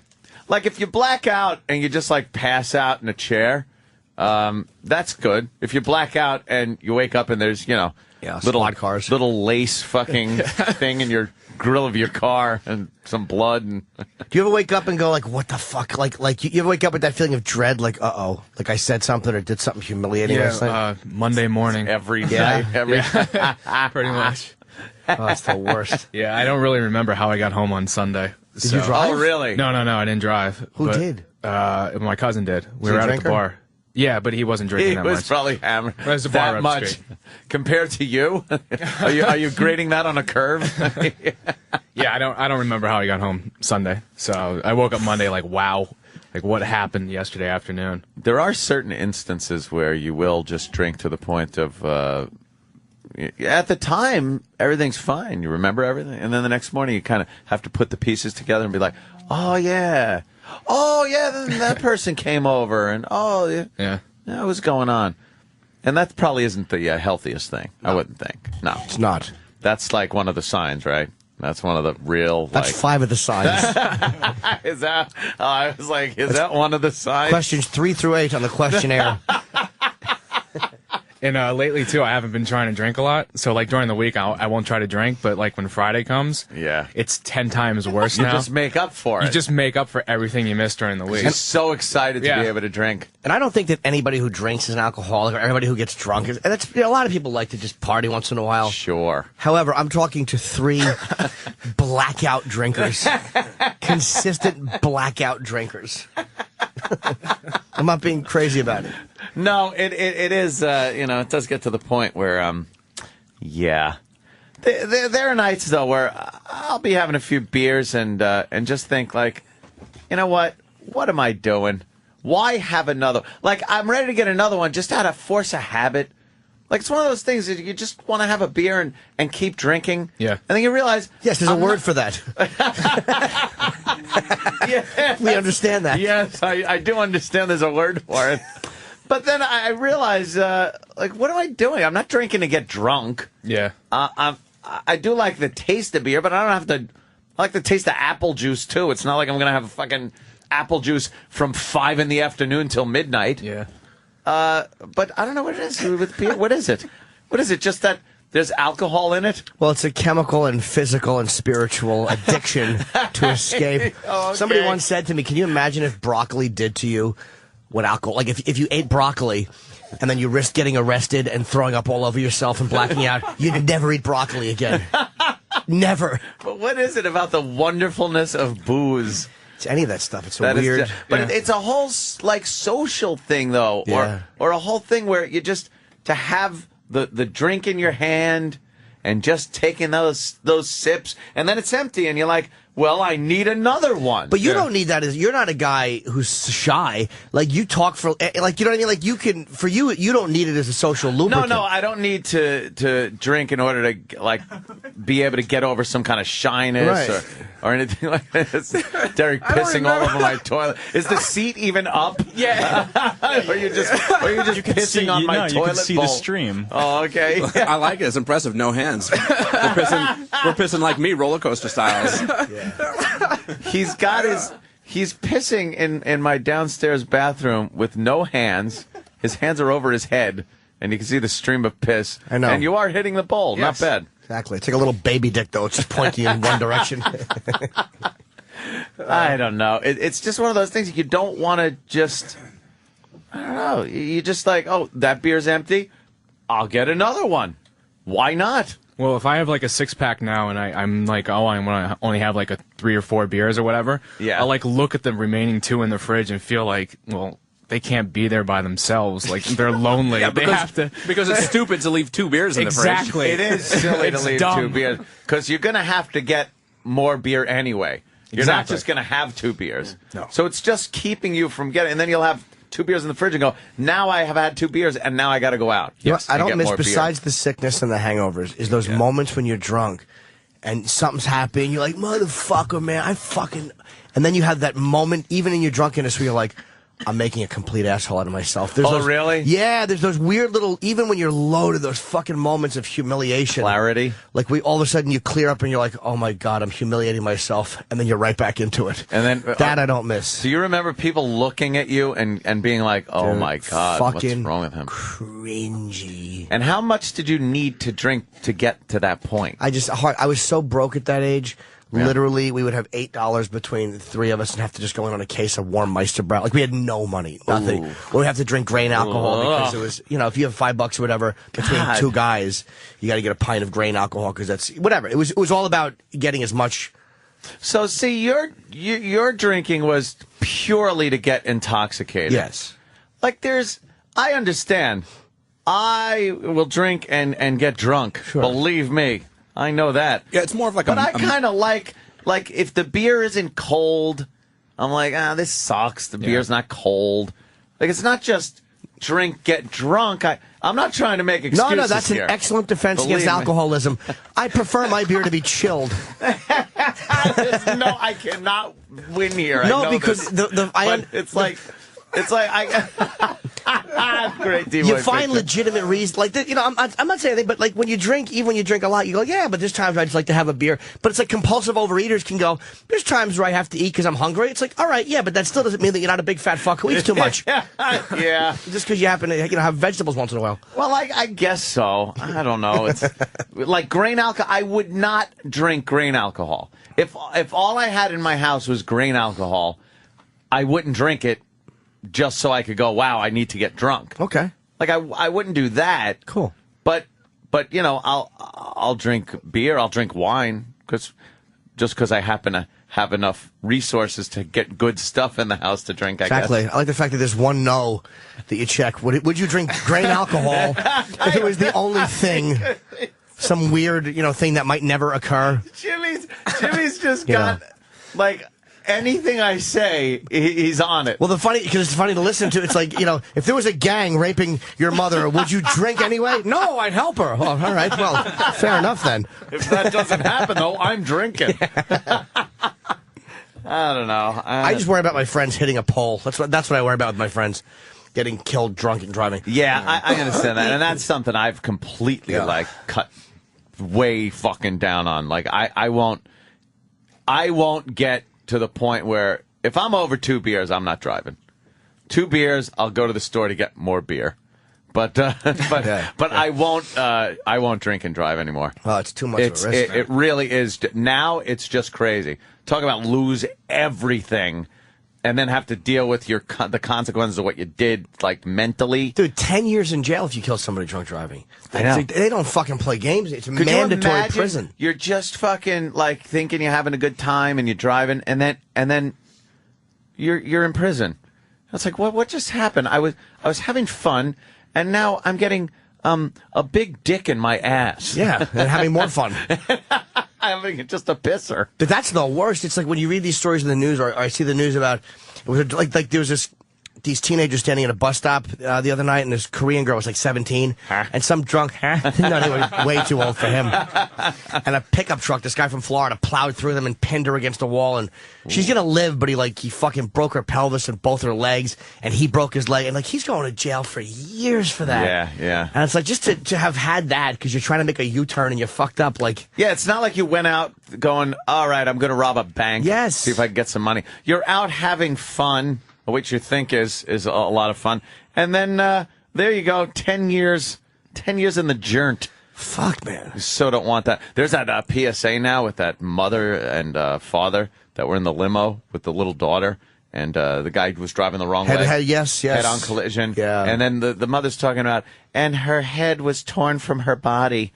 And she actually sat there on the side of the road, like holding her daughter's head and stroking the hair of the daughter's head. When the police came up, those cops have to be just waking up every night going, just nightmarish. How do you look at something like that? It's horrible.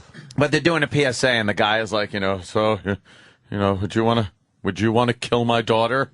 It's like a PSA for not driving drunk, and it's kind of like, well, that would be kind of bad. What were the PSAs they used to do for drunk driving? They were really good. They were just silent, and they were fucking home videos. Oh, they would have kids. home videos. You wouldn't even know at first. You watch it and going, oh, that's kind of a cute little home video. Look, it's a birthday party. And then they'd have the name of the kid and how old he was, and then it would be like, killed by a drunk driver. And then the laugh track would play. I just said that because I'm uncomfortable. Those were terrible. I know. Those were terrible. It would remind me to go to the fridge and get another beer.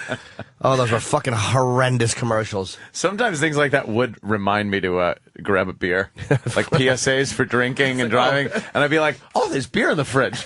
And I'd go get a beer or a cigarette. Yeah, I would do that for smoking, too. Smoking's another one. Yeah. Like they would show a smoking PSA. I smoked for 27 years until I was told I have throat cancer. You're like, oh, fuck, my cigarettes are upstairs. Let me go grab some. Yeah. Sometimes I don't think they do what they were supposed to do. A Star Wars PSA for what? Drunk driving. Drunk driving? I don't remember drunk drivers in Star Wars. Oh, your favorite song, Jimmy.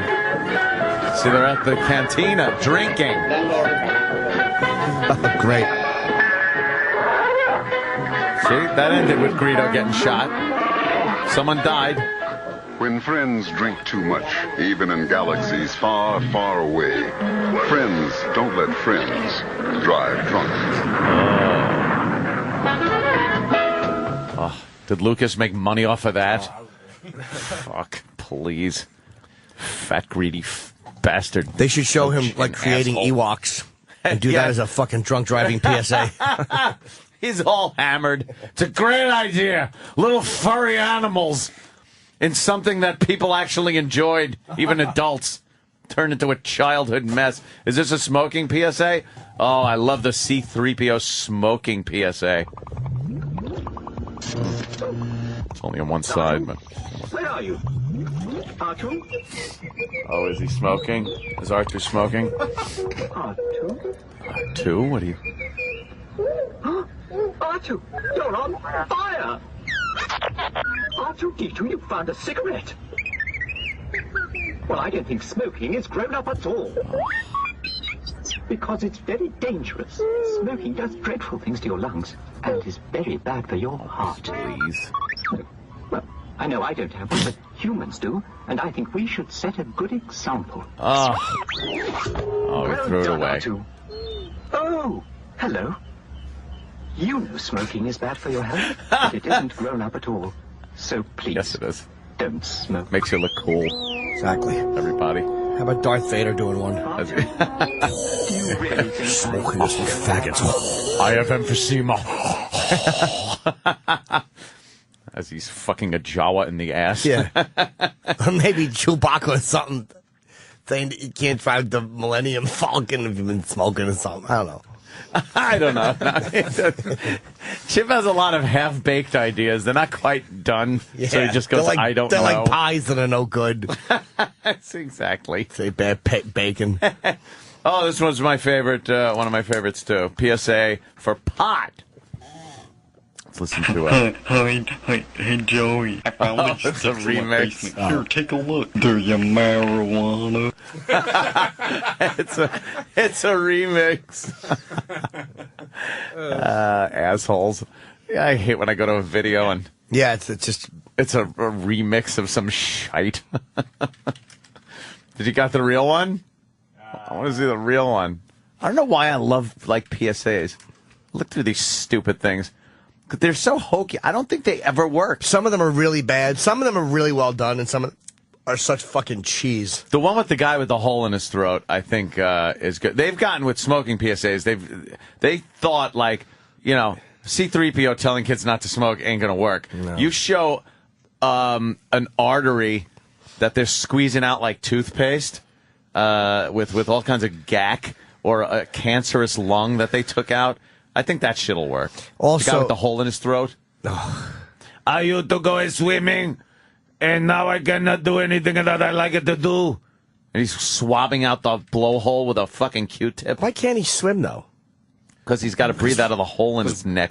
Water will start filling up his lungs. It goes right from his neck into his lungs with nary an obstacle.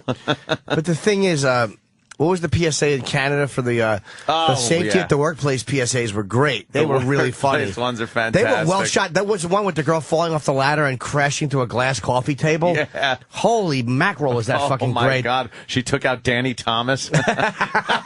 Exactly. Danny Thomas, a German lady, and her were killed. And Chuck Berry, of course, Yeah, also. God bless under Chuck. the table. And Jim Norton, who didn't believe in the table barrier. Marvin was watching. I'm the sous chef here. Oh. Oh, this is Sounding where like I should be head chef by next year. Yeah. She carries the hot I've got water. this amazing fiance. Scalding I water. won't be marrying this weekend because I'm about to be in a terrible accident. Oh, yeah? But really, I should have cleaned up the grease over there, and they should never put the deep fryer so close. She fell backwards. I love it. Hot grease. Oh, these commercials are awful. Hot grease was just like spilled on her face and neck.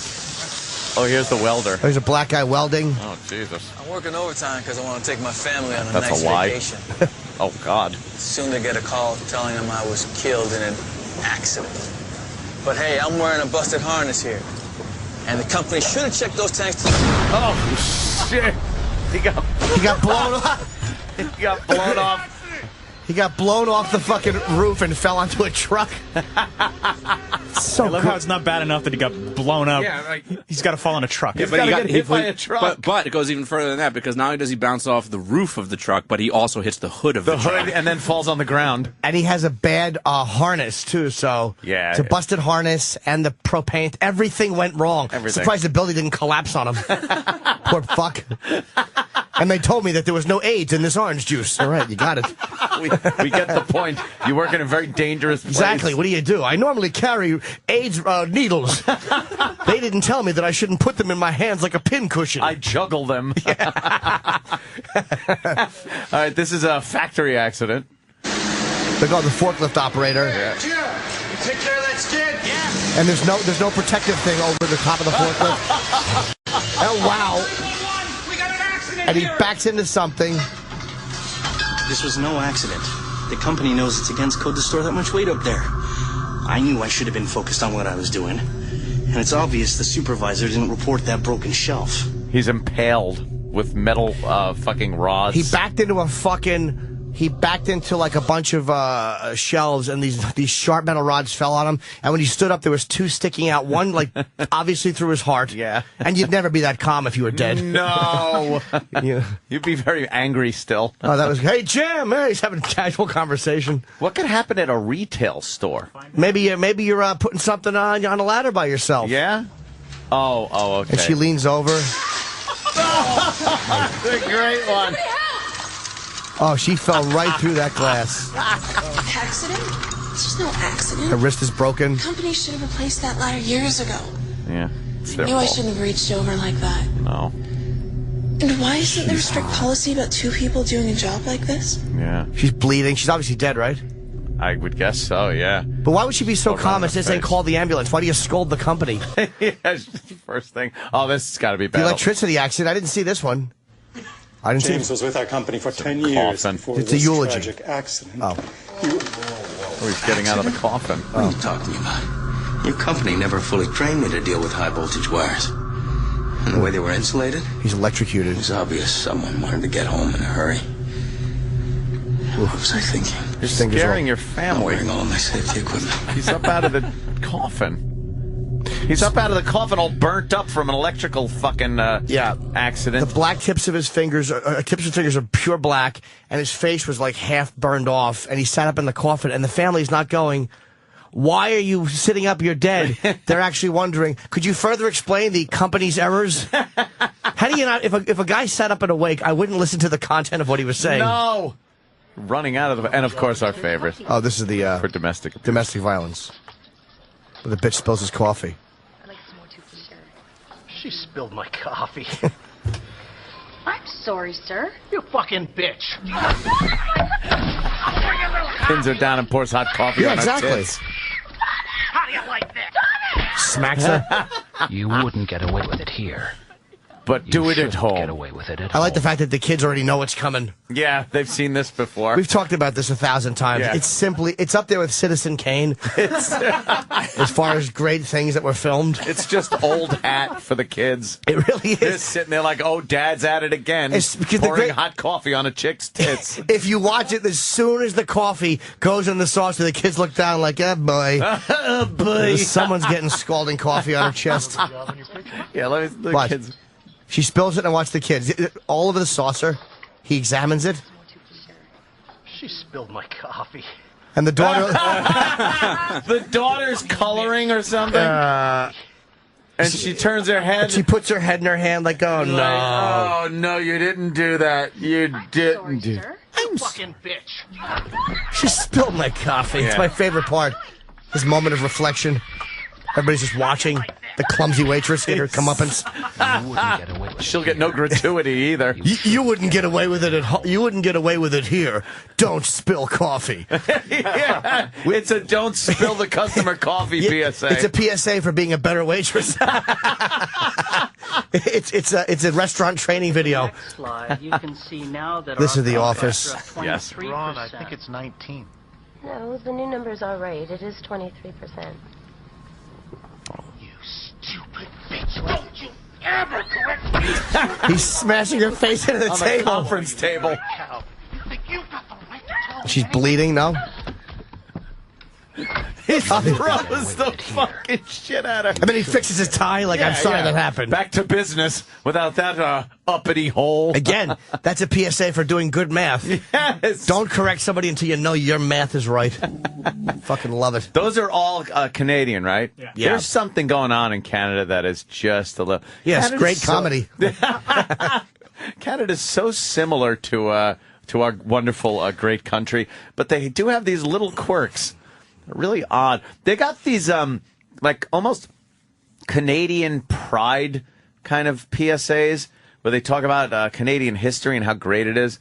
And one has this American guy. It's like in the Old West, I think, or something, or oldie days. And this American is up there, and he's just being the most obnoxious prick ever. And the Canadians are like, hey, mellow out. Everything's cool. Why don't you go back to your United States?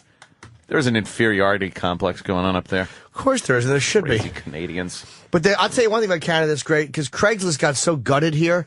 Yeah. They took the erotic section down, just more moral policing. And they have their erotic section in Canada. Like, they're not as uptight about sex. They don't like the racism up there. They're horrible. They suck. Yeah, but I mean, yeah. for the sex, at least they're not. Sex, they're not that bad, yeah. It's weird. It's like, we want prostitution off the street. It's off the street. And now we're saying, get it out of here. It's like mind-boggling how we mind each other's fucking business.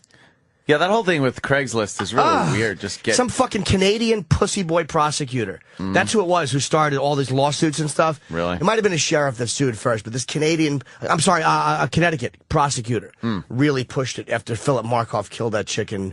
Like that happens with anything. Of course it Over does. the phone. Of course it does. Just because. And they got rid of.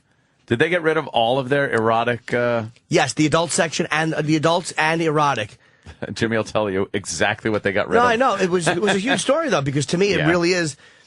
And I think the bottom line is they were being sued. And, of course, you could sue people however you want. So that they didn't want to deal with legal bills. Yeah. So I think a judge found that you cannot be responsible for the content that goes up. Erotic services, where's that, Montreal or Toronto or something? Yeah, there you go. Yeah, it's on Craigslist.ca. Oh, okay. .ca. Hell is that? They're right, though. They're completely right. Have a calm. Oh, geez, look I'll bring who's Adam out in, there. okay. Why don't we, you want to take a break? Yeah, I wouldn't mind taking a leak. Let's take a break, Ski. Hi, Adam. And then we'll say hi to my pal, Adam Ferrara. Hey, pal. Big TV star. So we'll be right back. Johnny Fontaine doesn't get that picture. The Opie and Anthony Show on the Virus. Sirius XM.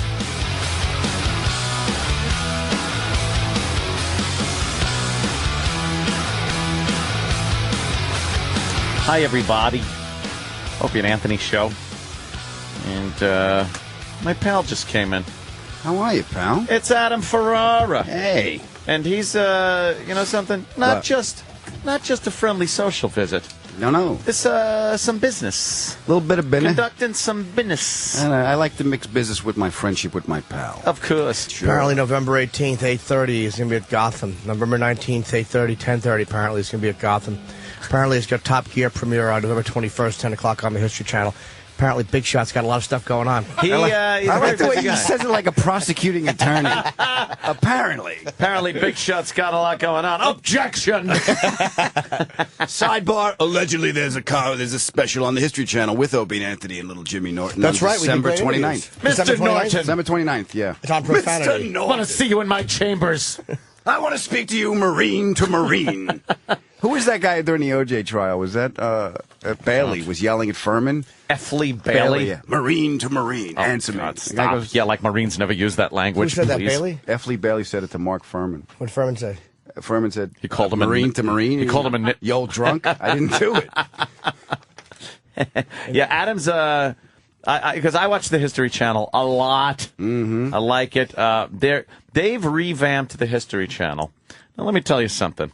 I watched it for many, many years just because of the giant H, which at the time stood for Hitler. Yep. I know it wasn't history, and I would watch it because it was constant goose-stepping. Sure. And we again... would sit around the apartment going, come on, it's the Battle of the Bulge again. There he goes. You got some good celebrities. Oh, Hitler's blitzkrieging his way across Europe again. Let's see how it turns out this time.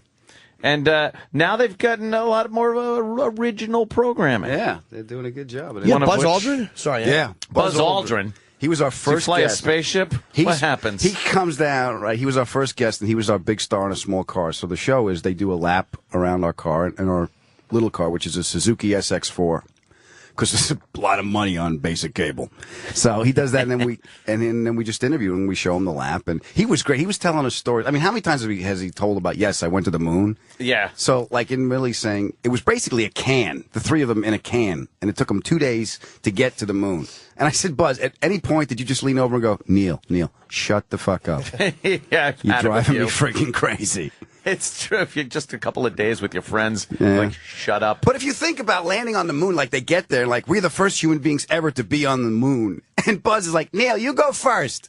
You see what the fuck is out there. I got the flag. I'm right behind you. Every photo on the moon is of Buzz Aldrin, except I think one. They're all photos of Buzz. They're not photos of Neil Armstrong. Yeah, because Neil was taking the photos. Yeah. That's the hard part. You can never begin them. And Michael Collins was, he's the guy who stayed in the, stayed in the Capitol. He's the close but no cigar guy. That poor Fun bastard. fact about Michael Collins. At one point, fun fact, this is, I can't tell you how many times I've gotten blown after this one. When he was circling behind the moon, he was the most isolated human being in history.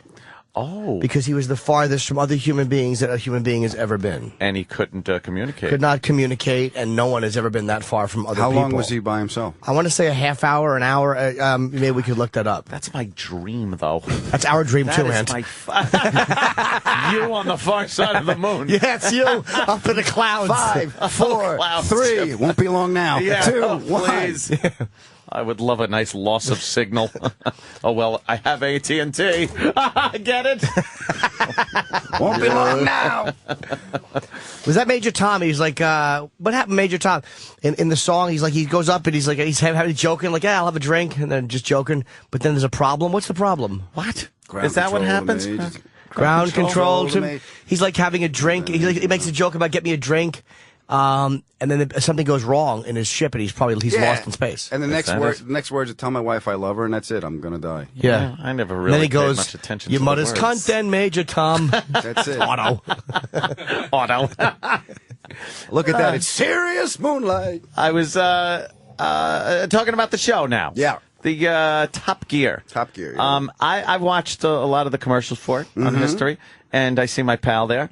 And one thing I've known about Adam over the years, not very good with cars. Not very good No. I'm very stunned that you are doing this, because through all the years, as far as knowing about fixing cars, driving without getting lost. Well, yeah, that was pretty bad. You're not the go-to guy. Well, mechanically inclined. Look, we know I can't fix them. No, we know that. We know that. So, but when I was little, working with Pop, my job was to hold the light, and that's when I was peaking. Right there. That's hold the light. Hold the light.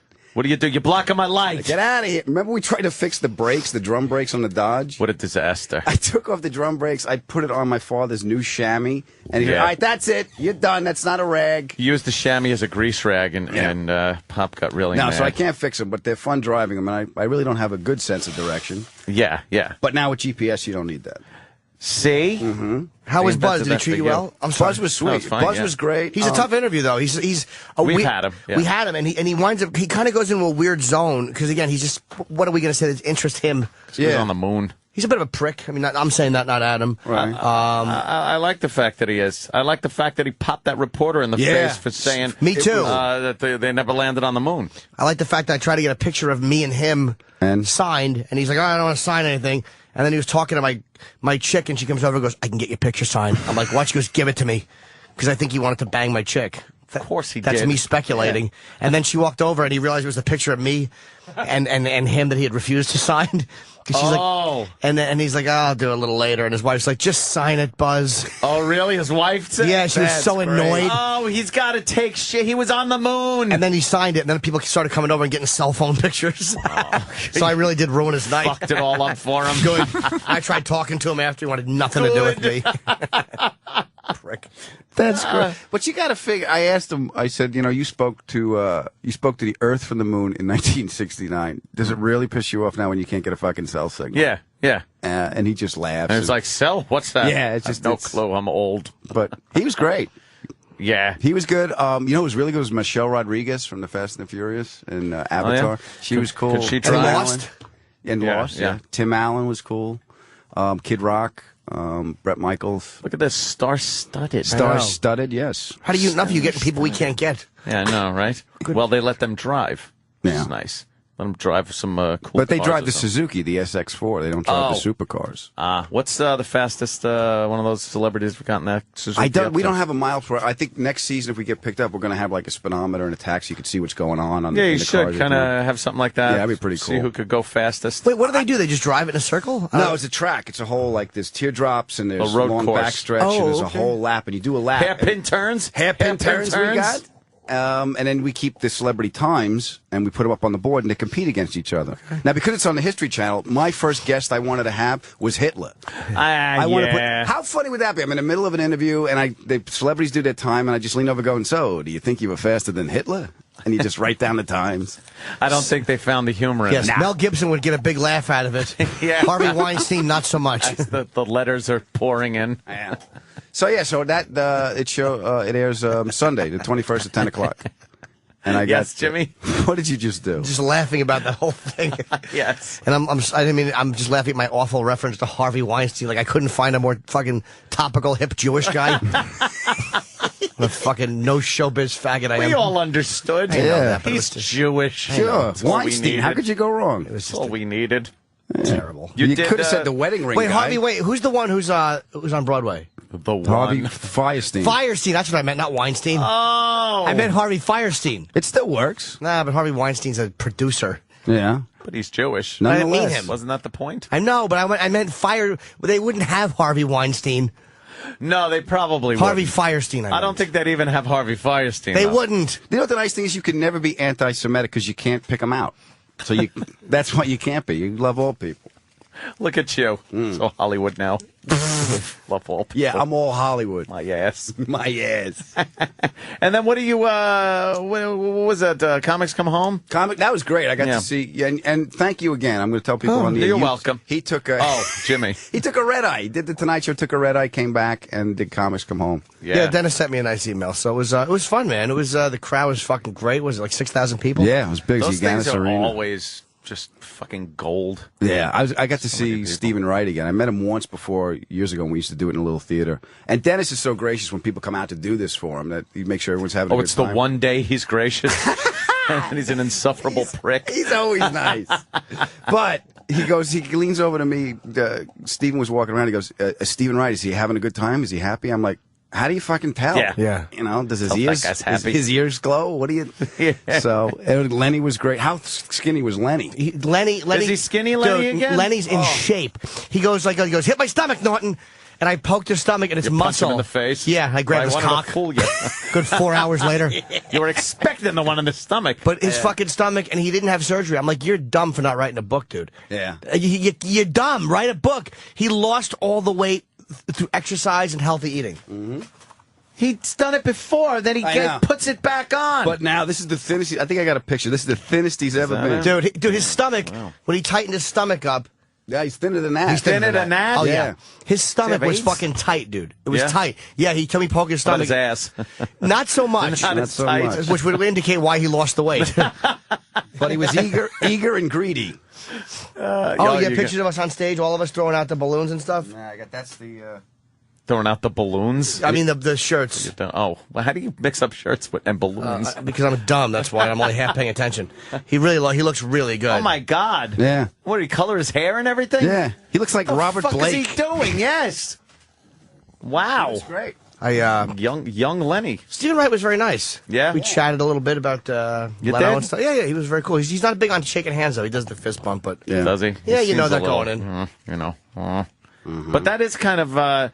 like, you see his persona on stage. You never really see interviews with him when he's not like that. Yeah. Is he laid back like that? He's very mellow, like...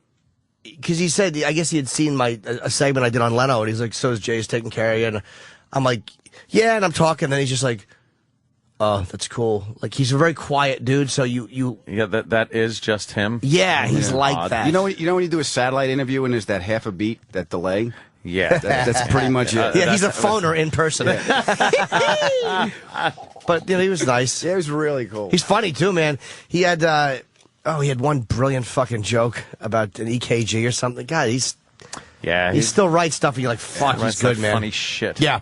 And he was really cool. When I first started, I was doing kind of a couple of years, and I opened from Manhattan College. And when you open for those big names, you go up, when we started, you do your 10 minutes, and you do your stuff, you get booed, and I leave. And stay out. So I got summoned to the castle. Steven, was in the back of the room playing his guitar, and he told me I was funny, and I was messing around and playing the guitar. He just took a couple minutes to talk to me. So I said, Steven, you did a very kind thing for me when I started out. I told him the whole story. No recollection. No, of course not. Whatsoever. He probably does that to everybody. Yeah. And then he's probably gay and wanted to have sex with you. Yeah, you weren't putting out. I wanted to Adam. Put it in your Tony Danza looking bottom. Yeah. Wanted to get some of that Karate Kid magic. Give me some of the Ralph Macchio. I just met him recently. Ralph Macchio? At the fucking comic event that I went to. One of the Comic-Con things? Chiller Theater. Chiller. He was nice. Was he? Yeah. Well, I have no real reason not to be. Yeah, what's he going to be pissed off about? Yeah. Oh, I don't know. A little colored kid did my movie. All mad. Oh, that's funny. Give him a poster of the new Karate Kid. Could you sign this? You sign They should have recast me. Did they give him a cameo in that at least? No? Nothing? Nothing? No, huh? Didn't even give him a cameo? I'm sorry, did we wake you? No. What about Johnny?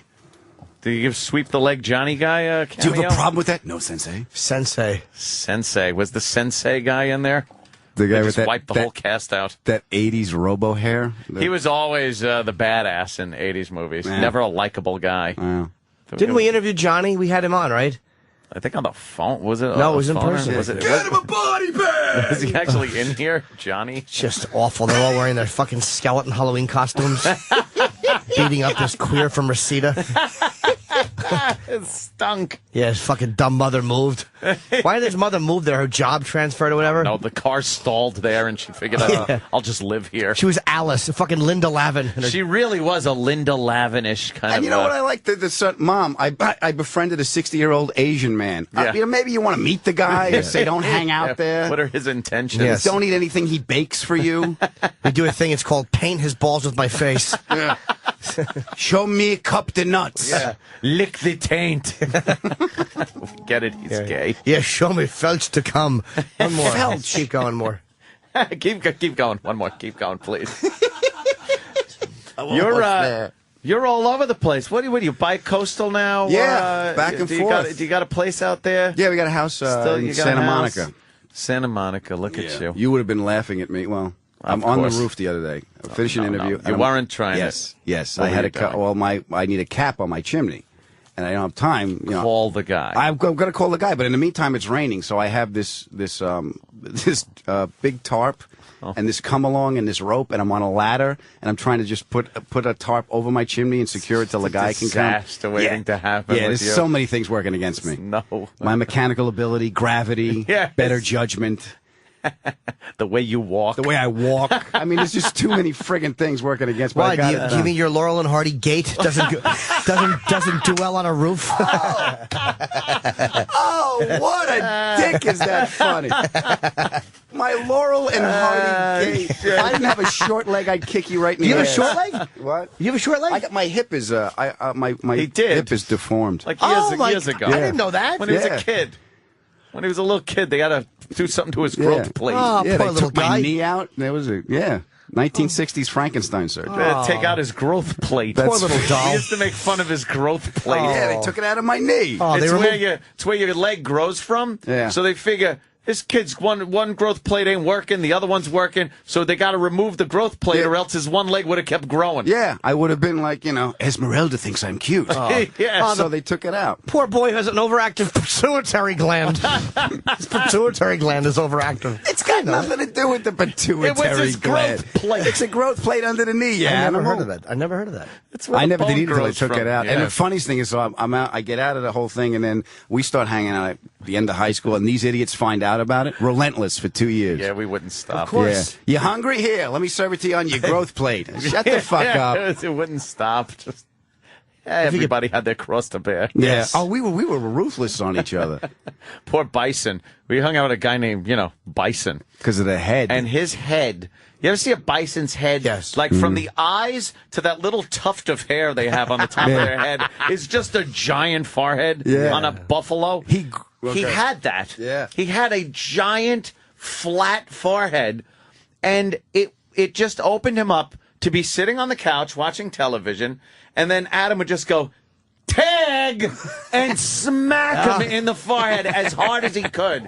Where he'd just have a handprint on this giant bison-like forehead. And I think there was like a callus on his head because he would just go, I mean, I would just wail on him and he would just laugh. And Foot would do it too. Yeah. Plank When he Foot grew would his hit hair, him. he had a little ponytail and his profile looked like he was on the quarter. It was just this big. And one time Joe Curry smacked him in the head and said tag, and he got all mad. And he goes, "I'm going to count to 3 and you better be out of here." And Joe's like, "I'm not worried. You can't count to 3. Bison used to catch a lot of shit for being a little Was he stupid. dumb? Well, he wasn't dumb. He wasn't the smartest guy out of everybody we hung out with. You know, like when you wait for Stephen Wright to say something and it's genius? Yeah. You wait for Bison to say something and it's not. And it wasn't. Yeah. So we'd sit there. I remember looking over every so often during NASCAR racing that was on constantly. Yeah. And he'd just have this smile on his face. Like a morphine drip. Like pure bliss. Bliss. Does he have a big cock? I bet Bison had a big cock. I don't know. I never saw the Bison's cock. Does he have a? What's he doing now? I don't know. I don't know. I think he lives in got Virginia. married. Yeah. He moved down to Virginia, and he's on a horse farm. Yeah. Coincidentally enough, maybe he's raising the bison. I have no idea. Yeah. He was. I remember when the landlord came over, we would hide in the wall. Yeah, we had to hide because we didn't pay the rent because we bought radio-controlled helicopters. It was and, a choice. Slot cars. Who are you guys fucking from that Wes Craven movie? Are you the people under the stairs? We were the people behind the sheetrock. It was really, it was very difficult to get paid, and not just want to spend the money like the white trash piece of shit I was, and actually save money and put it away for rent. It just never happened. I just assumed at some point I'd get money before the end of the month and be able to pay the rent. That rarely happened. Well, also, look at the apartment and what it was. I mean, who's knocking down the door to live there? Yeah, it was a real fucking shack. It was the honeycomb hideout, pretty much. Yeah, Pee-wee's Playhouse. Yeah. Covered with toys. Couldn't pay the rent. And anybody could just walk in, grab beer. And him, like, you know, you leave something. I left my Nell Spot 007, my gun, at the house for paintball gun. Yeah. I come back a week later. I forget where I was. I come back a week later. He's taken it apart and made a grenade launcher out of it. I go, where's my gun? He goes, well, here's part of it. Here's the other part. Look what I can do. Yeah, you could never leave shit over my house. I would absolutely take it apart and try to make something He's like else Jeffrey out of it. Dahmer. You leave your cousin over there and he tries to make a sex zombie. I drilled a hole in his head. I wanted them alive, but I didn't want them to leave. Okay. What a sweetheart. Yeah. Did you see the interview on MSNBC with him and the father?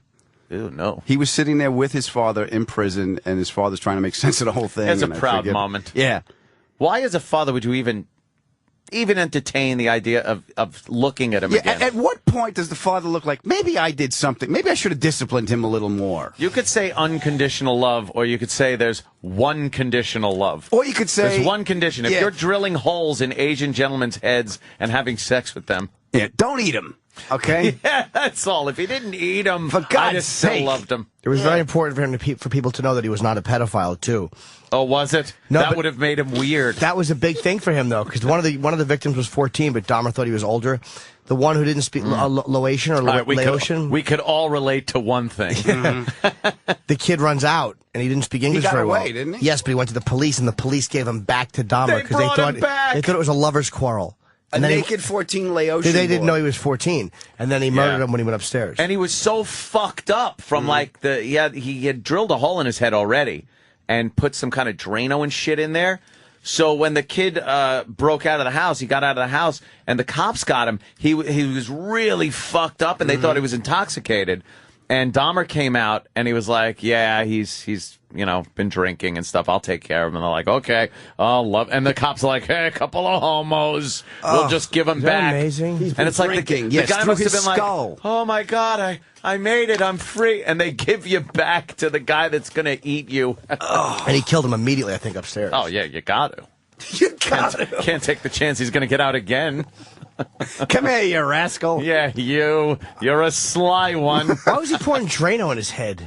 He was trying to make sex zombies. He was trying to make them compliant and complacent to his whim. Yeah, he didn't want them to leave him. Yeah, so he figured if he fucking drilled holes in their heads and burnt out pieces of their brain with Drano. Yeah, I got to get the fuck out of here part of their brain. They would become, where's the I want to get the fuck out of here part of your brain? How do you not think that's going to cause an infection?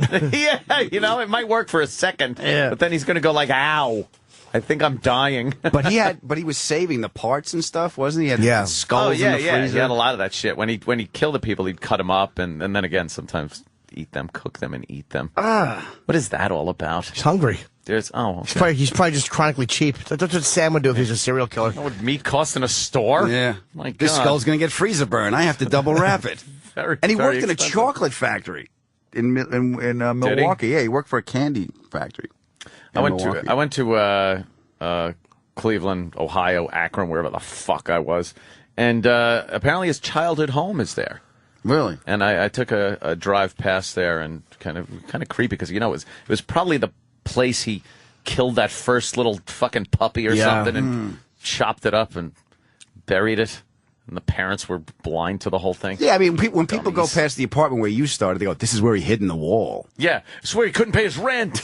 This is where he climbed up the pole and with Radio Shack wiring and stole cable. 800 feet of cable. This is where they barbecued in the backyard with vice grips. Tools. Yeah, it was always good to come back from the paintball games, and we each grabbed like a full London broil. Yep. And barbecued with tools. That's what we had. Pass me the wrench. Yeah. You don't turn a steak with a wrench. What's wrong with you? Use these channel locks. What the fuck was going on? Remember the buggy you built out of the Volkswagen? Yeah, I always had one of those Baja bugs. And then the brakes went out when I had Jim Laird in there. Yeah. It crashed right through the fence. I made it all the way home, thank God. And then I stepped on the brakes where I usually park in front of the fence, and the brakes hit the floor, and the thing just smashed right through the fence. Laird just turned to me and looks and goes, "You park like that every day?" No. Laird, who drives like Ted Kennedy. He's fucking telling people what to do. Shoot the hostage. That's Jim. Shoot the hostage. Is that the guy that would tell tall tales? Yeah, a few tall tales. Amanda McLaird. Yeah, he was on our paintball team. Oh, thank you very much. That's good. Oh, good, the mail's in. Oh, that's good. Thank you. Why don't we take a break, Ski? Cool. I will be at Gotham Thursday, Friday, Saturday. Totally hook you up. Thank Thursday, you for the Friday, plug. Saturday. Gotham Comedy Club. Adam Ferrara is brilliant. And hold on, folks. We'll be back. You know, Eddie Money's showing up. Can today. I plug something before I forget? No! You're right. Fair enough. All right. What is that, the mail? This Friday, Saturday. It's a photo of me and Eddie Money. Oh, cool. I'll be in Poughkeepsie at Bananas this Friday, Saturday, and I have a big show on sale Friday for January 16th at the Borgata. I'm hosting. It's myself with Bill Burr, Jim Brewer, and David Tell. That is January 16th at the Borgata. Obviously, it's going to sell out. Tickets on sale Friday morning. I'm making an announcement, too. What? I will be at that show. You have to come. I was making plans. Oh, good. Talking Good. with Ange last night. Definitely going to that show. I can't wait to see. Ant always gets a better room than me. Yeah. I'm telling you, being an entertainer means nothing. When you're a high roller, if Anthony said, "I don't want to use a toilet, get the comedian's mouth," they would try to negotiate that with me. Excuse me. Some negotiation. Excuse me, Mr. Norton. Okay. Mr. Cumia needs a kidney. We understand you're the same blood type. It really is. When the whales in the casino get fucking, and that's what keeps them in business. Of course. Be a bag of shells, Norton. I like he gambles like the fucking leader in the what was the guy's name who was running the country in Honduras in the in-laws? The guy with the scar on his face. Oh my God! Now you're going back a little. A Z? much. That's you. Dressed like a fucking Sandinista. You show up with a treasure chest. Yeah, I know. It is pathetic. And But that's my life. And you know enough to split eights. I'm very proud of you. Oh, good. Yes, you have to. Oh, nice picture. I He'll got be to in, get- he's going to be over at Shade, so I'm going to try to get him too. Oh, really? cool. Lloyd Banks. Oh, look at you. Do you get a discount for your fucking photo? Yes, they blow-ups? do. Dugal is the best place in the city, for real. They're phenomenal. But I On tell you, 23rd. I've seen Jimmy. I've experienced Jimmy getting his photos with the celebrity, and he does it very smoothly. Oh, He- yeah, like yeah. the Stephen Wright photo. He's like, I goes, I'll just go over. We just walked Sign, over. please. Yes. Hi, I've been a fan for a long time. May I have a photo or two with you? I made a doll of you and hung it in my bedroom. Yeah. Got an Yeah, you altar. just ask. I mean, but comedians are easy for me because I knew he would know. Yes. Most comedians will know Yeah. other comedians, so it's not. Comedians are almost a different game. Yeah. because you know that you have that together. Not Bob De Niro, though. He's no comic. Nah, but he's a quirky fuck. He should have hooked you up. He What should have happened? hooked De you Niro up. said no. He was the first one to ever turn me down. Yeah. Second Really? one, Jimmy Frank never Vincent forgot first. it. Frank Vincent? He had a Kiss concert. We were walking back. This is 2003. Was he in Fuck makeup? was Frank Vincent? Frank Vincent's dressed up Doing like an Ace Frehley, Kiss just concert. jumping around. We were going backstage at the Garden to see Kiss, All right. and this was when there was 3 of the original 4. Ace was not a member, but Gene, Peter, Paul were.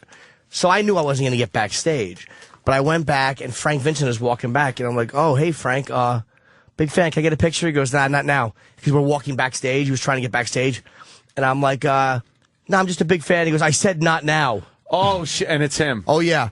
But then I helped him get backstage because he was trying to get back and he didn't have the right credentials. The security guy, I'm like, "Do you know who this is?" He was in Goodfellas and Raging Bull. Yeah. And the guy let him through. Then I saw my friend Wendy, who got me back, and I met Kiss. Did you get a picture after you hooked him up? No, he was back. I didn't care about him at that point. He could have shat his pants and died. That was stepped on his face to meet Kiss. That's funny. If he shat his pants and died, all you would have saw was my Shat his face. shat his face. Yes, my pornography addiction bleeds into my jokes. Wow, man, that's something. Yes. Frank Vincent. Frank Vincent doesn't look good. Why is Jimmy stepping on him? He's trying to get to Peter Chris. He shat his face. Yes, and then De Niro turned me down, and then who else did one more turn me down? Pesci and Leota. Yes. No, De Niro's the only one I don't have from that. And then from that whole Goodfellas group. Yeah. And one more shot me. You got And- Scorsese? All right, De Niro and Scorsese. I don't have. You don't have that one. I either. meant from the actors. You got Stacks? Actually, I think you do. No, I don't. Stacks?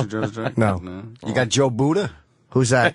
Joe Buddha was Have Carbone. Mike Starr. You have Carbone? Carbone with that big all frozen. afro. Mike Starr. You know what's funny? Mike Starr. Mike Starr. I don't know if I have him, but I was in Ed with him. We did an episode of Ed together. Ooh. The 3rd episode of Ed I was in with Mike Starr. I don't think I ever got a photo with him. Oh, see, you He was great. He actually read for, when we did the job, he read for Lenny's part. Oh, did he? He's a good actor. He's really good. I tested with him. We auditioned at the same time. We came on the plane, and like I flew in from L.A., and I went to the hotel and just had to get up early. He's out. We had steaks. He's out. Come on, let's go out. I go, are you kidding? I go have to be nervous and walk in a circle for 3 hours. Yeah, that's you. Yeah. Mike Starr, for anyone that doesn't know who Mike Starr is, he's the guy in Goodfellas. When they go, security, goes, security, you're looking at it. I'm the commandant. He's the guy, dude, he has got a line with every fucking celebrity in Hollywood. He's got like lines with Nicholson. He's done scenes with everybody. Yeah. He's a nice guy, too. Yeah. He's like a guy who you know, kind of like J.T. Walsh. Like, you know who he is. You're like, that guy. Like, he's probably recognizable everywhere he goes. Everywhere we went, we're walking around the city. Everyone's doorman away. Everyone knows him. He was also in Rob Bartlett when Rob Bartlett did did you see Bartlett when he was on Broadway? Mm-mm. The Odd Couple? The Odd Couple with Nathan Lane and Broderick. And Mike Starr was in that. And I believe Bartlett got something else. I don't know, I'm allowed to announce it or not, so I won't. But okay. Look at you. A very major acting thing for Bartlett. Really? Yes. I'm calling. What's that? Commercial. E-Rock said yes. What's the play he's in? How to Succeed in Business, starting in February. How to Succeed in Business, starting in February with Radcliffe from Harry Potter. Is that his name? Oh, really? Daniel Radcliffe. Radcliffe and who else? John Larroquette. And John Is Larroquette. Daniel Radcliffe naked in this like he is in Equus? Do we get to see his giant cock? Cockwis. That for fucking 2 months would not come off of our computer monitors here because everybody was obsessed with just popping that fucking picture up like Travis is right now. Don't do it now. Look at Harry Potter's unclipped dick. Is that really him? Oh. Of course it is. It's luscious. He's got a fat one, though. You got to be honest. It's the new book, The Pony and the Anteater. Yes. Come Oh on. my God, get that out of here. What's the matter? It looks like a billboard on Santa Monica Boulevard. You know how I like horses. Oh, how about that? Look at that ass. Look at Harry Potter's little ass. It's got a little scar on it. I don't like the fact that his two dimples, his ass cheeks are dimpled. He has dimpled ass cheeks. It's called muscle tone, Jim. Oh. I think it's a deformity. It's just from the gym. Yeah, I think it's called Hogwarts. Look at that fucking thing. That's wonderful. Ooh. You want a break? I'll tinkle. Yeah, we'll take a break. Everyone will tinkle. We'll touch each other's cocks, and we'll be right back. Get it Hey, off. this is Frank Vincent, and you're listening to my pal, little Jimmy Norton. How big he's getting. I love that. That's my pal. Yeah, my pal. Who's this, you? No. Yes, I was in Soundgarden. Soundgarden. Oh. That's God, am I me. dumb? I thought it was Adam Ferrara. That's me. My buddy Chris Cornell. Yeah, I'm the spoon man. That's me on the spoons. Listen, Jimmy. Ting, ting, ting. Oh, you're excellent. Ting, ting, ting. Very ting, good. Ting, ting. I actually have a plug. Oh, my God. What are you It's, doing? A lot of them, actually. Yeah, they're not. They're individual follicles placed artistically in the direction the hair grows. From the harvest area. Me and my brother Joe, who is known to everybody as Brother Joe. Brother Joe. Going to be at Bar 9 on Friday with Joe Curry. I think there's also like the full band, drummer and everything. And we're going to do the old, that old gag. Lawnmowers from Hell. Yeah, where we just get up there and fuck around and play old songs and new bullshit. And laugh. And I hear Adam Ferrara stopping down. I'm coming down. I'm coming down between some of your shows. sets, in between some of your shows. I'll be Gotham, but I'm running down between shows to see my pals. So it's Bar 9 on 9th. On 9th here in Manhattan. Mm-hmm. So we're going to do that. Big party. Big party down there. I ain't dressed for a party. Don't say nothing about you. It don't say nothing about you. Remember that? Midnight Cowboy? I just recently saw that again. Because I don't think I'd seen it since I was a kid and didn't understand it. Yeah. God, what a tragic fucking movie it's that is. fucking great. It's just depressing. Yeah, it's like it was. I just like to Horrible. see Dustin Hoffman go. We're walking here. Oh, and that was the scary Manhattan that I was frightened as. Yeah, because we as were a bridging kid. tunnel trash, so the city was ooh. Like I was so young at that time too that I was petrified to go in the city with anybody that wasn't my mommy. Mm-hmm. Like if and that's why during field trips that we're going to be in the city, like, oh, we're all going to the Museum of Natural History, and they'd load the kids up from some shit Long Island school and bus him into Manhattan, and we'd go to the Museum of Natural History. I would want my mommy to be a field trip mother. Yeah. Like they had, I guess 4 or 5 chaperones with the mother of some of the kids. I would insist, and I'd just be like, please, you gotta go. Because the thought of going into the city without my mommy made me scared. Yeah, but you were what, 23, 24? Yeah, I know.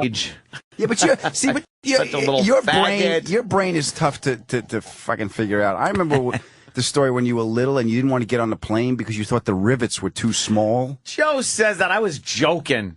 Okay. That was a complete I've admitted worse on this show. Mm-hmm. No, I was joking. Of course, the rivets weren't too small. I believed in aircraft builders. Okay. Shows humor at a young age. I'm sorry. Keeping the dossier. No, it was just I was such a little fag. Ugh. I just needed mommy there in the city because the city was the scariest place on earth to me. Well, because your parents instilled that in you coming from Long Island. Oh, you don't go to the city. There's monsters in the city. And it was just like, I don't know if now I was that age and I saw video of the city the way it is now, like Times Square and everything, it wouldn't be as scary. But there was something about that grainy, gritty, fucking old buses that would just blast black smoke in the air and a lot of weird fucking creep people, prostitutes everywhere. It was easy to get lost. Little Anthony to get swallowed up by the big city. That's what it was. I was petrified of getting lost in the city. I would have just, at fucking 8 years old, I'd have had a heart attack from being so scared. And I'm sure you at that age instinctively understood that you were a 10 on the rape scale. Yeah. As a small boy. Little Anthony. Oh. Believe me, you were the fucking holy grail of molestability. My God, they I should have went down to the bus station. I'd be lost walking around. I don't know where I am. I've lost my mommy. We have a winner. That's it. I'd have a cock in my mouth in a second. You'd be able to take applications as to who was going to molest you. Yep. Can you show me how to get home, Mr. Dahmer? You were very molestable, Jimmy. Was I rapeable? You had a very molestable little look to yourself. It's almost like there's something wrong with you if you didn't force feed me cock at that age. Oh my I think God. out of the three of us, I'm the one because I got the bad leg, so I'm in the back of the herd. So I'm the first to be taken down. All we had to be was faster than Adam. That's right.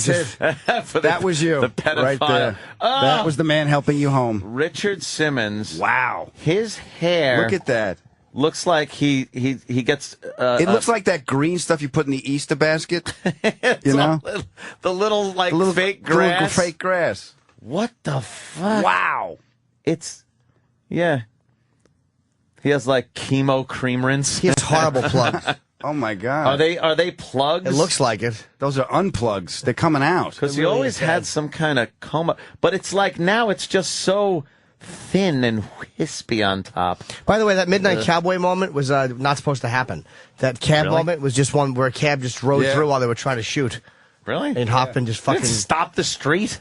Didn't put anybody back no, then? I guess they had a PA or something, but the cabbie went around him, and that's why they just kept it in the movie. Yeah, I like that. You mean a New York cabbie didn't pay attention to the rules? Oh, my God. We're making a picture here. Especially back then, it was probably some just old, gruff white guy with a cigar in his mouth, chewing on it. No protective barriers behind him. Anyone can They don't rob pay him. me to chase them. Do you like the scene where Voight's getting blown in the movie theater by the nerd with the glasses? Oh, God. And then the guy doesn't have any money? Yeah. Are you going to beat me up? Doesn't have any money, yeah. And then the old broad. That he was banging the old broad. And Sylvia Miles. She got all pissed up. That was Sylvia Miles? I think so. Didn't we talk to her? Oh, wait, was it Sylvia Miles? There was another one. I think Sylvia Miles Look at called Travis. our When we show need once. that information, he's not here. But Harry Potter's cock all day. Yeah, all day long. Yeah, who was it? Sylvia Miles was in it, but was she the young one or the old? You were going to ask me for money? Yeah, for money. Yeah, she was very upset. She's talking to Maury, her boyfriend, on the phone while the dog yeps, and he takes his cowboy clothes off to fuck her. That's Sylvia Miles, right? That's the old lady. Oh, wow, damn. Yeah, she called our show once when we were doing Who's the Most Famous Person Listening to the Show. Really? Right. We used to do that gag, and she called in once. It's like, oh, yeah, I listen. I'm Sylvia Miles. We're like, holy shit, wait a minute, really? And it was. It turned out to be her. It was a choice between her because, obviously she was a star back then, but now? Yeah. And it was the guy that says, don't shoot in the driveway of Goodfellas. Oh, the guy we hit him with the gun? Yeah, but it wasn't the guy that he hit with the gun. It was his the guy, friend that went, don't shoot. he called the show. And we were fascinated with him. Yeah. Oh, you were a good fellas. What Jesus. was it like? If only Meadowlark Lemon could have got to the phone. I know. We were thrilled. I sat next to Meadow Soprano at a sushi place. Did you? I was eating sushi in L.A. and she came in and sat down next to me. And Jonathan, my manager, kind of made me look over. So I'm like, I didn't know who it was her. I'm looking at the guy. Oh, she smelled great, too. So I'm looking, who is this guy? And then he just texted me, Jamie Lynn Sigler, dope. I'm like, oh. Oh, was she with somebody? Yeah, a friend, I guess. Oh, yeah, guy. Yeah. Is she married? I don't know. It wasn't. She was married to the manager for a while. It wasn't it didn't seem like a date vibe. Honestly, it just seemed like just two people eating fish, which that's what me and my manager were doing. We had her on the show at NEW, and she cried. That's why I didn't mention where I was from. Yeah, she started crying. Why'd she cry? Somebody may have called up and brought up eating disorders and things, and this was during the time when she was a kid at the time, and people were talking about how between one of the seasons and the next season she'd kind of put on some weight, and of course our very, very sympathetic audience, instead of putting it in a way that She's was nice. Let's get her. It's like, hey, you got fat or something, and she started talking about eating and an eating disorder or something, and then you just saw her eyes were starting to well up and her voice got shaky, and we were just like, oh, I was like, nah, crying girl. Did she like you guys though? Yeah, she seemed to, but crying chicks. You don't know what to do. Fucking fight the heart on. Unless I fucking hate them. And there's only been a couple in my life. And by couple, I literally mean probably two. I think I know both of them. To the point where if they were crying because they were crushed by a truck, it wouldn't faze me in the least. But other girls, when they start crying, it's like that is the kryptonite. Yeah, it's Bugs Bunny. In an argument, that's my soft spot. Yeah, in an argument, in some kind of a thing where they're talking about problems or baggage or whatever the fuck it is, and they start crying. It's like, you know what it is? I feel I don't know what to do. Then I get angry. I'm like, oh no, fuck, you can't cry. But you can't be mad because then you can't get mad. I know. So now you gotta go get a completely new offensive route, because it was like, great, I'm winning this fucking argument or this discussion, whatever the fuck it is. I'm winning. I got you dead to you're crying. Fuck. Now what? I can't keep on the same thing I was doing because that's what she's crying about. I could be like, oh, I'm sorry. Or she's crying because she knows she's losing. I'm sorry. That's right. Adam takes the harsh route. Cry, whore. You know you're losing. That's it. Yeah, go ahead. All right. You're gonna squirt. You start hitting her in the head with a basketball. Gonna squirt. That's right. Just suck my balls, sports fans. Sports fans. Then you find out Toomer's been fucking her with his honey jar licked cock. Sorry, I'm honey doing. Jar. Yeah, it was honey jars. Toomer had a big honey jar cock. Toomer. I'm gonna hurt you, Red. By that he means fuck his girlfriend and make a cuck out of him. Big gobs of cum like the honey that was on the ground. Oh my God. That's right. Poor Toomer. I know. I'm sorry, Toomer. Toomer. But he shot Toomer and he didn't mean to? Yeah. What was he playing? Yeah. What the fuck? What are we talking about? I don't know. We were on something else. How are we doing lines with the Great Santini like it's still in theaters? I was talking about girls crying. We have no celebrities listen to this show. I guarantee there's not one famous person listening. I think Louis Black is listening. Well, Louis is a friend, though. He's going to be on the show any second now or minute. What is he? 9:30? Eddie's 9 o'clock. I have no idea. It doesn't say when he's coming in. Yeah. Louis is 9:30. Well, those celebrities listening, maybe celebrities like to come down to the Gotham Comedy Club Thursday, Friday, and Saturday. Yes, Adam Ferrara will be down there. The inimitable Adam Ferrara. Who? Oh, yeah, Richard Simmons. He does good. If you have a TV show, he can talk for an hour. So but who wants to hear him? His head is horrible. That fruit. Look at him waves like a chicken. And he's still wearing that solid gold dancer thing. Oh, he's awful. God, you know what those shorts must smell like after a full day of media? Just come. That's it. I'm not Shit in the front, come in the back. I'm not talking about his breath. See, because, He's gay. Apparently, yeah, he is homosexual. Apparently gay. Oh, my God. No, Adam wasn't in the tree house with me. People mix up the dates. What? I want people to to keep an Anthony calendar, right, of when I timeline? cried as a child, when a Mexican tried to sexually assault me in California, Sure. when my best friend turned homo and tried to have oral sex with me, and then my New York years. Yeah, no, with Bison and I was Foot in the and New York Adam. years. Yeah. You were the New York years. You weren't there during those California. During your wild days. The wild, crazy days. The Wild West. Again, I think With that your was little cowboy hat. I think that was the point where I stopped all my faggy crying because Dad would backhand me. He'd give me a good knock it off. I don't want to see that. I was sitting on a bleachers once watching some kind of drunks do something in a fucking arena with horses, and I got a cramp in the back of my leg, in the back of my thigh. And it really hurt, and I think I let out a scream like I was being dismembered alive. And my father just turns and goes, "What the fuck are you doing?" He goes, if you got an arrow sticking out of your chest, I don't want to hear you make that sound." Whap. Boo. And then I got to suck it up. Couldn't cry. Wasn't allowed to cry. How old were you? 19. Yeah, I was crying. Well, no, because when did you move to New York? I was like... I have to fill in my timeline. There's a few blanks. Yeah, a few blank spots there. No, I went to California at 12. Okay. So, but all before that, from 0 to 12, I was crybaby. Right. And then from 12 till I came back here at about 16, back to New York, that was the stop crying portion. Right. Then after 16, it was just, whatever. Yeah, because you were never a cry, but I know when you had enough, you've had enough. That's called anger. Yeah, that's the Anthony. I've never seen Anthony say I've had enough. No, he doesn't. You don't see not it. that way. Yeah, right. I've had enough. Yes. Never. A bartender's never heard that. No, if you said no, thank you, I think your mustache would just fall off. I don't know why that would happen, but that's a sign of the body not knowing what to do. It pushes the mustache hairs out. I've seen him had enough a couple of times. I remember driving home once with it wasn't room in the car for me, you, and the hangovers we had coming home from Poughkeepsie.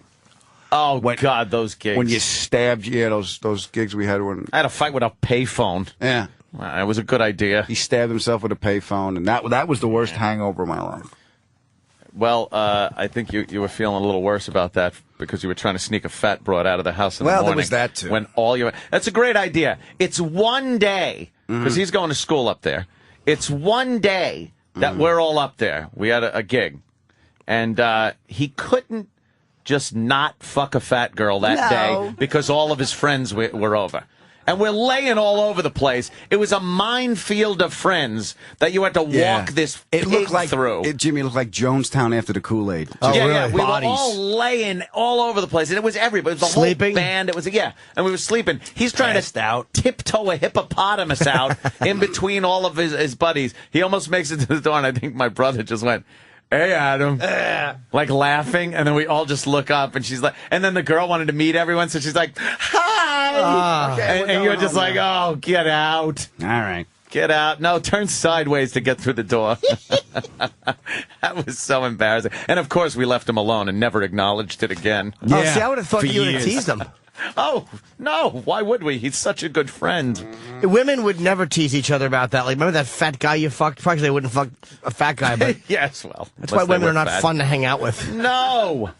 It was funny as shit to watch him trying to lead this fat girl out of the house without all of his friends who are going to mock him for what is now 20 years later and still give you shit about it. How'd you get her in? Like, past everybody? We were pretty drunk at the time. No, there was a lot of other people in the apartment. Yeah. She could have just been grazing. I forget how it happened. I'll be honest with you. I woke up in the morning. I forgot. I just went, oh, this isn't good. So I had to make a decision. If the window was big enough, you'd have thrown her out of bed. We're on the second floor. I was like, there's so many things working against me. Why didn't you just leave until I'll be right back and then leave old fucking pig in there by herself? Was it your house? She'd have come down. Probably in one of his shirts, all stretched out. Hi, you guys want breakfast? Like a dickie. like fat chicks don't know. They have no clue that you're not to talk to the friends of the guy that fucked you because they're just going to make fun of you. Yeah. And we don't want to... Well, here's what I was saying. Why would she want to talk? Do you know the shape you guys looked? You were laying on the floor, Some people had fluids coming out of them. These you want to stop and say hello?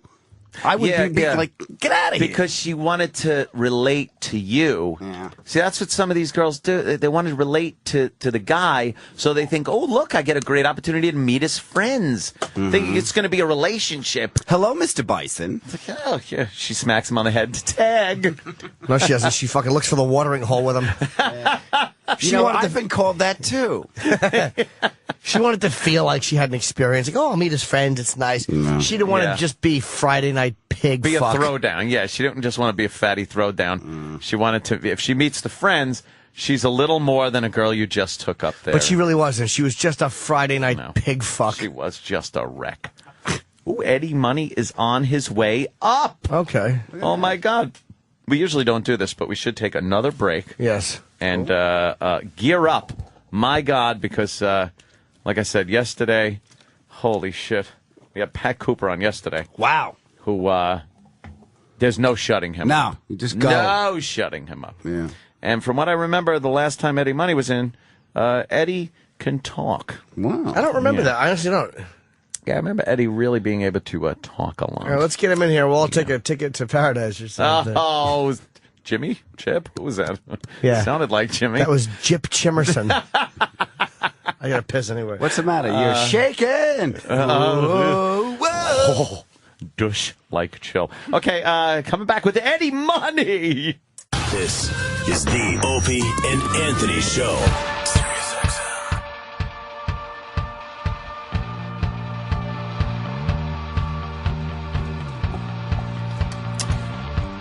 Hi, everybody. Hello. Opie and Anthony program. No, I told you it was a short break. People are like, live read? Crap. Don't tell me what I'm doing. There's a new AOL. Of course. Yes, and I guess Eddie Money is making his way. Where is he? Well, he was signing in, but he'll be here. I hear tell he's not up for singing. I think his voice, does he have a little gravelly voice? I don't know. Which is fine by me. I just... he didn't sing last time, did he? No, he sang with D-Boy. Oh, that's right. We brought Derek in and humiliated him. With D-Boy, yeah. It was wonderful. Wonderful. Want to hear it again? Here we go. No. Give him a water. Here he comes. He's coming. He's a tall guy, isn't he? Yeah. Or is that intern short? That's Tom. There he goes. Oh, yeah. Well, look at him. Eddie Money still looks like a rocker. Well, he is. Here he is. Look at him.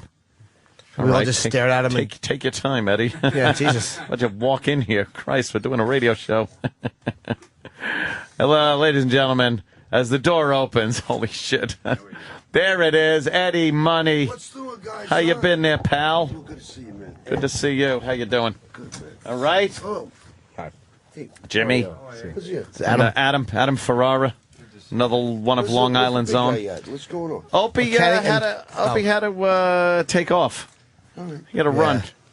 He had to run. He had things, as they say. Huh? You do that thing? The Brooklyn thing? He is. You got the other thing. No, the other thing. You got the other thing? Yeah, I got that thing.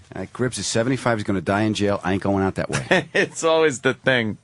How you been? Good? I'm doing good. Yeah, you keeping busy? Long Island Rock and Roll Hall of Fame last night. Long Island Rock and Roll Hall of Fame. Which was great. We did 2 tickets to paradise, and there's this new song called One More Soldier coming home about a kid that don't make it back from Iraq, and I'm very interested in doing something for these veterans where they're coming home, so I'm doing that, and it was really a lot of fun. I saw Lou Reed and Al Cooper. They treated me like crap because, but shows you how old they are. What the fuck? If I'm 30 years in the business and they're 40 years in the business, who's good? But it was good to see. What were you, Lou. the rambunctious young kid they didn't want to come up to? No, it was good though. Al Cooper looked great, and of course Lou Reed is Lou Reed. He was addicted to you? I told the guy, thanks so much for getting me addicted to heroin.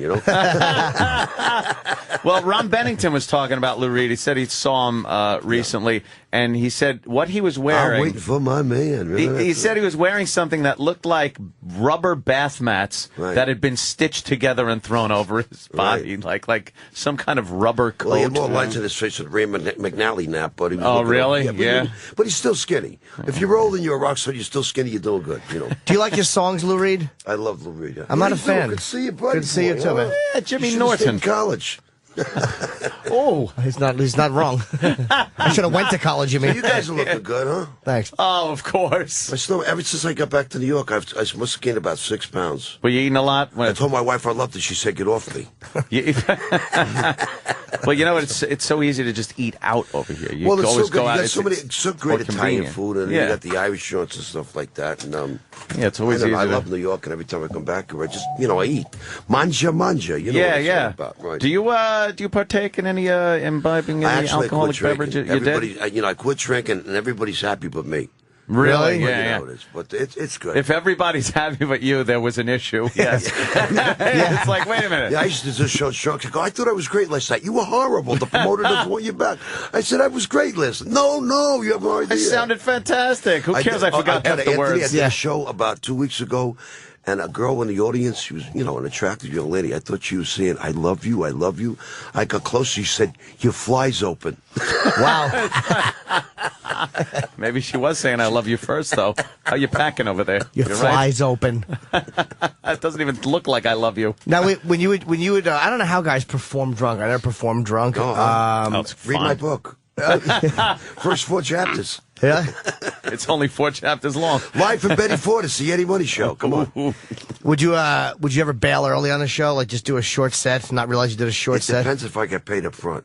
If we got paid before the show, they were in trouble. What I noticed whenever and of course, Eddie, never at your capacity, and I would never want to imply that I was, but when I was in bands out on Long Island. Sure. I knew a couple of bands you were in, and my sister remembers you guys. Rock Gut and right. Played at the Roxy. I met the guy from the Good Rats yesterday, gave him some crap. Peppy? Yeah, but no, the other guy. He looks like my grandfather, for Christ's sake. Yeah, the old rats instead of the good rats. Oh shit! The old Long Island band and the rich kids, circuits. And Opie was there. Yeah. The guy that used to charge you for a pitcher of Coke, at my father's place. Oh yeah, he was. But he was there. Yeah, thrifty to say the least. I met last night. Frank Cariola was another one. Frank Cariola ran a lot of the clubs on Long Island. There was a lot of dead people getting awards, and I would hang out for that. So you weren't posthumous. That's good at least. It was a good thing, and there's a lot of great musicians. Who presented you? I don't know who. I can't remember who presented me, but I can't remember. It was he last wasn't night. famous, but he was very perky. What the hell is going on? Hey, let's bring him on here. Did you quit drinking this morning? I'm looking for some clean urine. My blood type is B. Can you help me out here? I'm wondering who else is in Long Island. Richie Canada.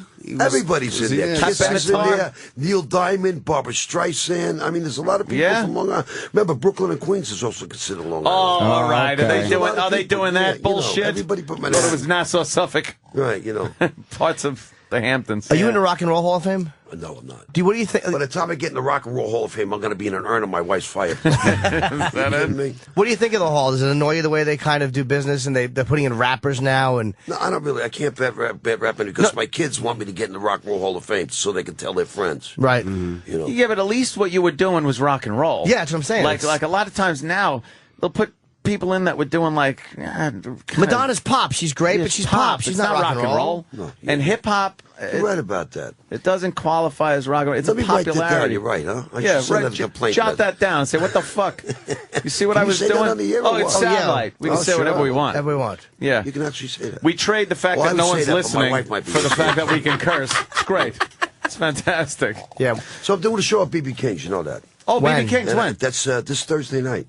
Thursday night, BB King's here in the city. I got the largest guest list in the world. I got to get to a doctor to get this hand away from my head because my relatives, everybody's driving me crazy on this guest list. Oh, is that You know what it is? Backstage pass is a pain in the ass. Isn't that the truth? Why? You know what? Everybody wants to get in. It's crazy. And they want to talk to you before the gig. My brother came down to show up Mohegan Sun, and he's a retired captain in the police department. So he comes down with all his buddies from the CIA and stuff like that. Next thing I know, they're taking up 4 tables.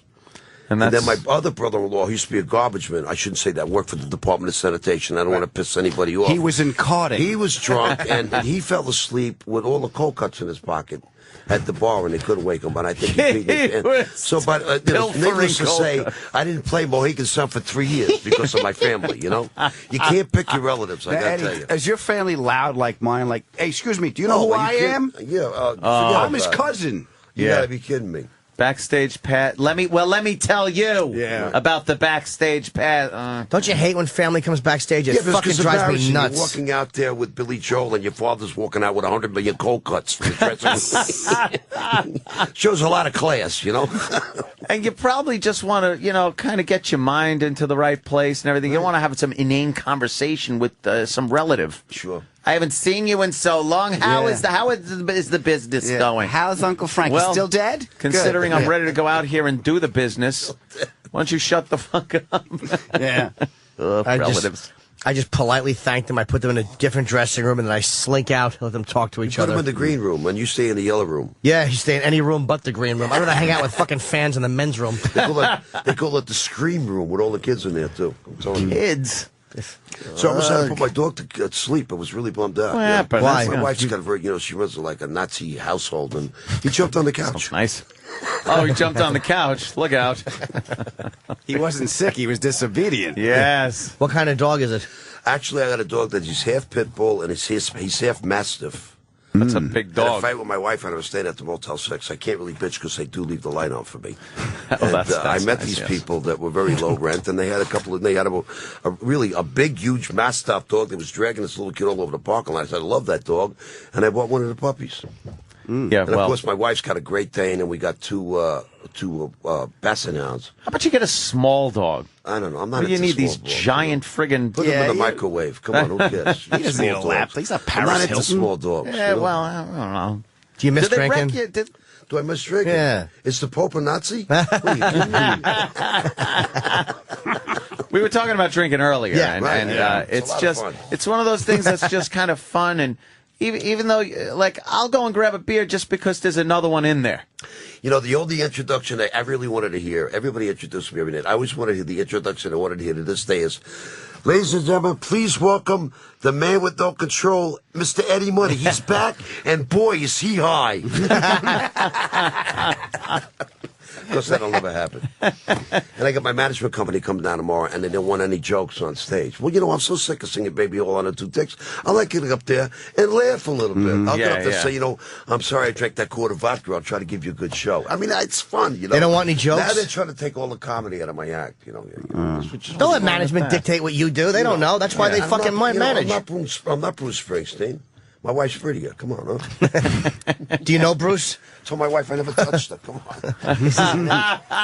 He just stood up with his hands over his head and humped, hovering.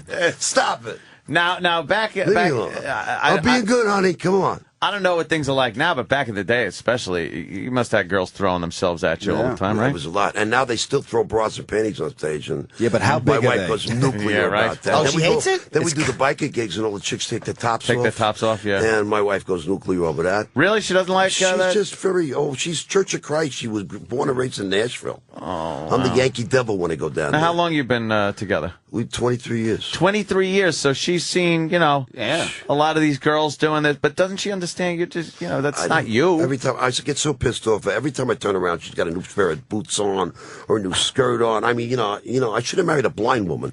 How can I just remain in a good mood when I'm looking at her and she's got $700 pair of boots on from Paris?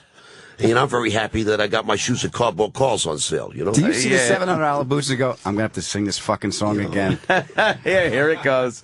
Of course, There's I was the two snorting, tickets. I was snorting South American countries back in the day, but we can't talk about that. Do you indulge at all anymore? Are you a little bit of here and there, or what? you know? My probation officer? No, I'm curious. Jimmy's interrogating him. Gonna be peeing in the bottle before I leave. No, I'm very curious. It's like You're not a cop, are you? No. I just like nightsticks in my ass, so I hang out with cops. That's all I can think of.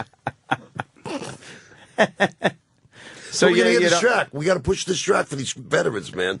I tell you, I do these shows every night, and I run into all these men and women, and sometimes kids that got their kids over there in Iraq and Afghanistan, and signing shirts for the Airborne 101 and stuff like that. And every once in a while, you run into like a parent that actually lost a kid over there. Yeah, that's and it brings back the days of Vietnam when you lost friends and stuff like that. So we come up with the song "One More Soldier Coming Home," and it's just an incredible song. And when it comes out, I'm gonna donate all the proceeds to the widow and the widowers. Is it widowies or widowers? Widower. Yeah, the widowee is not. You're an English major, right? I am. Yes, you were an English major. Yes, I always. I read your comic book. I won boy most likely to punctuate correctly in high school. But yeah, so we're going to donate all the money to the widows and the widowers of the Iraq and Afghani conflict. That's very nice of you. Very noble. Have you gone over there to do gigs? Have you performed over there? No, I haven't. I went once at the end of 03 to 04. I don't want them to ask me either. I'd rather just stay here and send money. I don't want to go over there. No, why? What's over there? I saw Hurt Locker. I don't want to see it again. Yeah, you don't want to see it live. Right, yeah. Just send money. Yeah, you're on stage, you see somebody pressing a cell phone. Yeah, exactly. So dive off the stage. You guys are really having a good time. And it's fun. Everybody loves you. Just hang out. What, Opie knew I was coming? What, did he owe me $10? I can't forget. He said something like, is Eddie money today? And I was like, yeah. Yeah. And he put his coat on and fucking left. It's like, my sister said to me, are you going to take a bath? I said, why? Is it Saturday? That's old school. I washed my hair Tuesday. What's the shirt you're holding on? I brought the shirt because my brother-in-law, I gave it to my brother-in-law. He's always asking for things. And he said he didn't like the way I signed the money. Why? So I said, I don't have one shirt. I said, maybe I'll give it to Opie and Ann. And he goes, he's going to sit in my brother-in-law's basement for the next 10 years. They might get a kick out of it. Well, he doesn't like the way you sign money. You know what? We do, I donate all the money from these for the kids with for the Elizabeth Glaser Pediatric AIDS Foundation. So I hold the shirt up every night. And I go to him. I go, gotta be Mr. Good Guy all the time. Well, I gotta say, I hold the shirt up every night. It says, this shirt's for a good cause. Elizabeth Glaser's Pediatrics, but it says on the label, do not wash in hot or cold water. Because people say to me, I bought that shirt, it shrunk. It don't even fit my kid anymore. So what do you wash it in? I wash it in Tide. Are you guys sponsoring Tide? It's here. I'm here. I don't think we have a what soap are you pushing sponsor today? here. Here. We are sponsored by dildos and this fucking... guy's great. Oh, listen to you. I can say that. He's doing everything. What are you doing? But there's so many charities. He's got to be a little self-centered. Hey, I can tell you a bunch of dirty jokes, Ronnie. Yeah, but you don't hear that stuff. We like dirty jokes. No, it's okay. Yeah, I just won. Well, true story is I went to the doctor last week, and he had me in the guy with the white robe on and the clipboard and stuff like that. And I'm doing tests all day. He's got me in a treadmill. He's slipping out my sleep deprivation, my vitamin intake. Yeah, test all day. He says, 4:30, I want you to disrobe. I said, you want me to take my clothes off? He said, I want you to disrobe. He said, that room over there, I want you to get on your hands and knees, crawl in the middle of that room. I said, he said, no, just the words I say. He said, okay, crawl over 4 steps to the right. So I do. He said, you can get dressed now. So I'm getting dressed. I'm already dressed. The guy comes in with the clipboard and the pen. He says, I'm really proud of you. You had a really great test. Your sleep deprivation take, your vitamin take, your blood. He said, you're in perfect. I said, what was that? Like, you last humiliating test for me.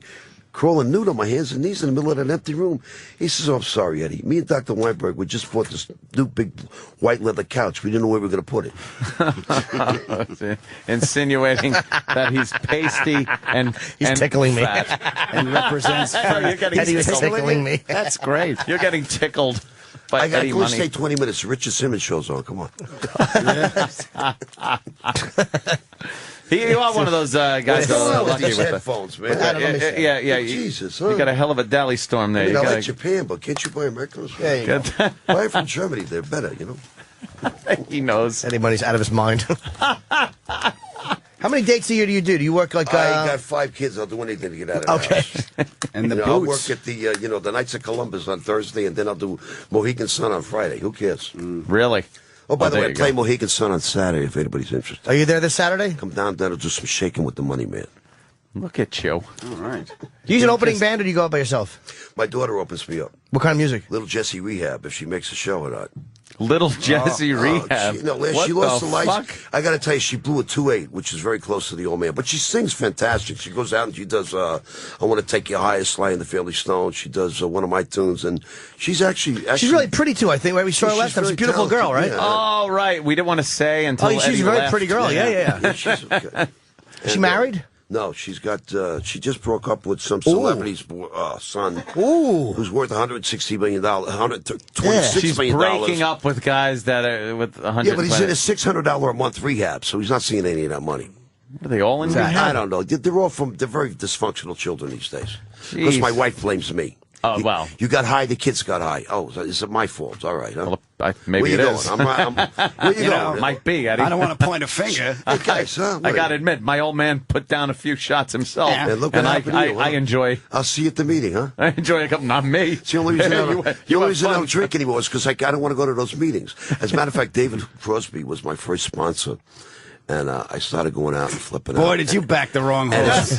And his wife called me up and says, David doesn't want to sponsor you anymore. He says you don't need a sponsor, you need an exorcist. Wow. He had his wife call you, though? Wow. Yeah, a year ago. David's good people. Come on. Yeah, but why would his wife call you? Yeah. He's actually two people. He's got somebody else's liver. Was there any It ain't mine, singular? I'll tell you that. Was there any singular reason, like the straw that broke the camel's back kind of thing, where you went, I got to knock this shit off?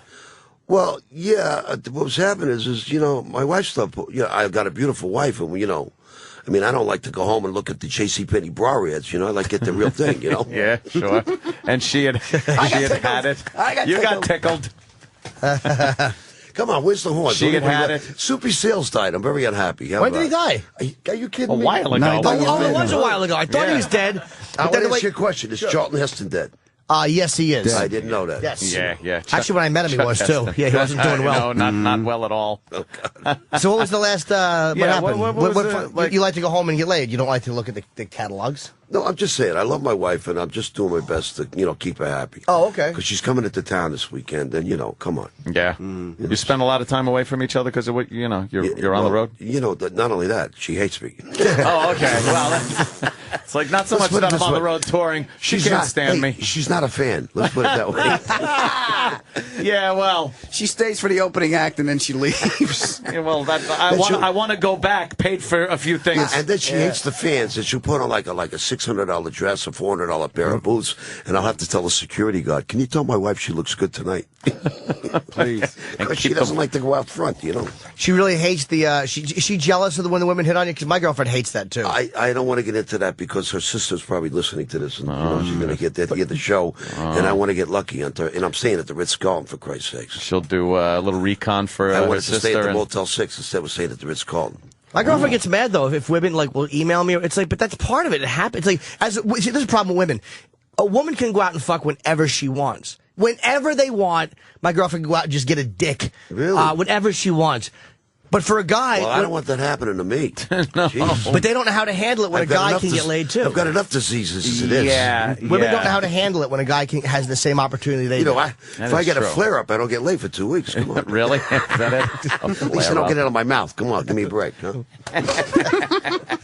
I hate to see these chicks who they got herpes on their mouth and they call it a cold sore. Come on, this ain't the 70s, baby. That's herpes. Exactly. Who doesn't have it? I got a cold sore. Do you? On your dick? If you don't have herpes, you're not fucking. Here's to me. If you don't have herpes, you don't live in America. Exactly. What have you been doing with your dick for the last 20 years? You've been putting that thing. Yeah, what have you been doing with your penis? What are you saving it for? Exactly. What are you wrapping in hay before you go to bed, sissy? Fuck somebody. My wife said to me, are you in yet? I said, honey, I've already come. Where's the remote? Come on, give me a break. You're a quick comer? Yeah, I hear you. Get the job done. Yeah. She said to me the other day, don't wait for me. And I said to myself, I never do. Do you feel she's, satisfied in the She's a good in girl. that department? She loves me. Everything's happy. I got a great wife. I really do. That's good. And do you give your daughter any advice? Is my nose getting bigger or what? He's lying. Do you give your daughter any advice on maybe? I tell her not to drink and do drugs. That didn't work. I guess that didn't pan out. I told her to take out the garbage. That didn't work. I told her to stay in college. That didn't work. What is she doing? She's singing for me. Here's the funny thing. The rehab cost $4,000. The DUI fine was $3,000. The Pasadena Recovery Center, keeping her off TV cost me $2,000, and that cost me $5,000. And she had just turned 21, so she lost her insurance. So it cost me $18,000 for my daughter, and she's got the nerve to ask me for a raise. Can you believe that? I'm not making enough money. I said, you got to be kidding me. Eddie, you are never going to stop singing. Yeah, you have to sing. I got to pay the bills. That's it. To pay for all that, the wife and the kid. I can't get a job at JCPenney's unless I use your urine. No. And you better call. Now that I look at you, I don't think that's going to work. Do you have any papers or what? What are you doing? You better call Ronnie. We're doing another fucking Just duet. like Ronnie sang. Yeah. You got to still enjoy it, though, right? I love it. It's, It's a lot of fun. We got a lot of great fans out there, and I ran into one girl the other day. She said, "You got anything larger than a XXX?" You know, the little girls around there. I said, "Honey, we don't sell tents." It's the first joke he got. It's the first joke he's got. I like fat girl jokes. They please me. Big fatty wants a shirt, and Eddie didn't have it. You'd love my fans. Same as us. Are they a little? Yeah. Bunch of a little fatzos, huh? rotund. I put my arms around her. I says, "Honey, I bet you can cook, huh?" The girls that used to wear the spandex back in the 80s. And I'm not going to say nothing about my fans. No. But just I love my fans. And, we you know, will. They're fat. And they drag the husbands to the show, and the husband's going, "Son of a bitch, I got UCLA on television tonight, and you got to come down and listen to this shit." Listen to this shit. Your wife's here, you know. Well, I wanted to see Billy Joel. We'll go back to New York. I don't give a shit. You're in California. He don't live out here. That's funny. Where are you from? You still on Long Island? What are you doing? Actually, I got a house down in Palm Coast, which is about 28 miles north of the Daytona. But when they say that Florida is God's waiting room, they're not kidding around. I went to an Uncle Sam's or Sam's Co's or Costco down there. I got online, Anthony. Everybody in that line in front of me had to be 95 years old.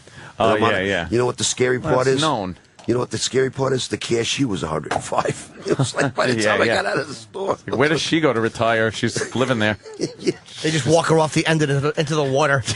99 burden. March her into the ocean. Yeah, that's why Florida's get surrounded by water. It's where they put the old people. Walk that way. Any direction they walk is pretty much, you're assured to hit water. When should I stop walking? You'll know. You see a white light and relatives. A bunch of floating wigs, fucking 30 feet out in the ocean. Dumb hats. So I guess we're not going to talk about the Knicks, huh? They're doing horrible or what? Hi, Louis. Louis Black just came in. If Opie was here, he would talk about that. Yeah, amazingly appears it's Louis Black.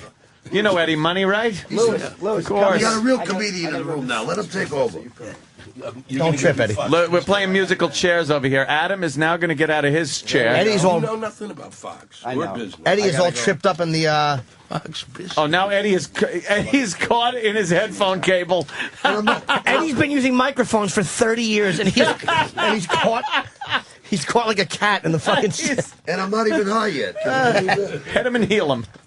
You're taking off there, pal? There goes Adam Ferrara. Oh, my God. Let me see this sheet. Adam Ferrara, November 18th, 8:30, 19th, 8:30, and 10:30 at the Gotham Comedy Club, November 18th and 19th. Go see my pal, Adam Ferrara. That's in New York between 7th and 8th.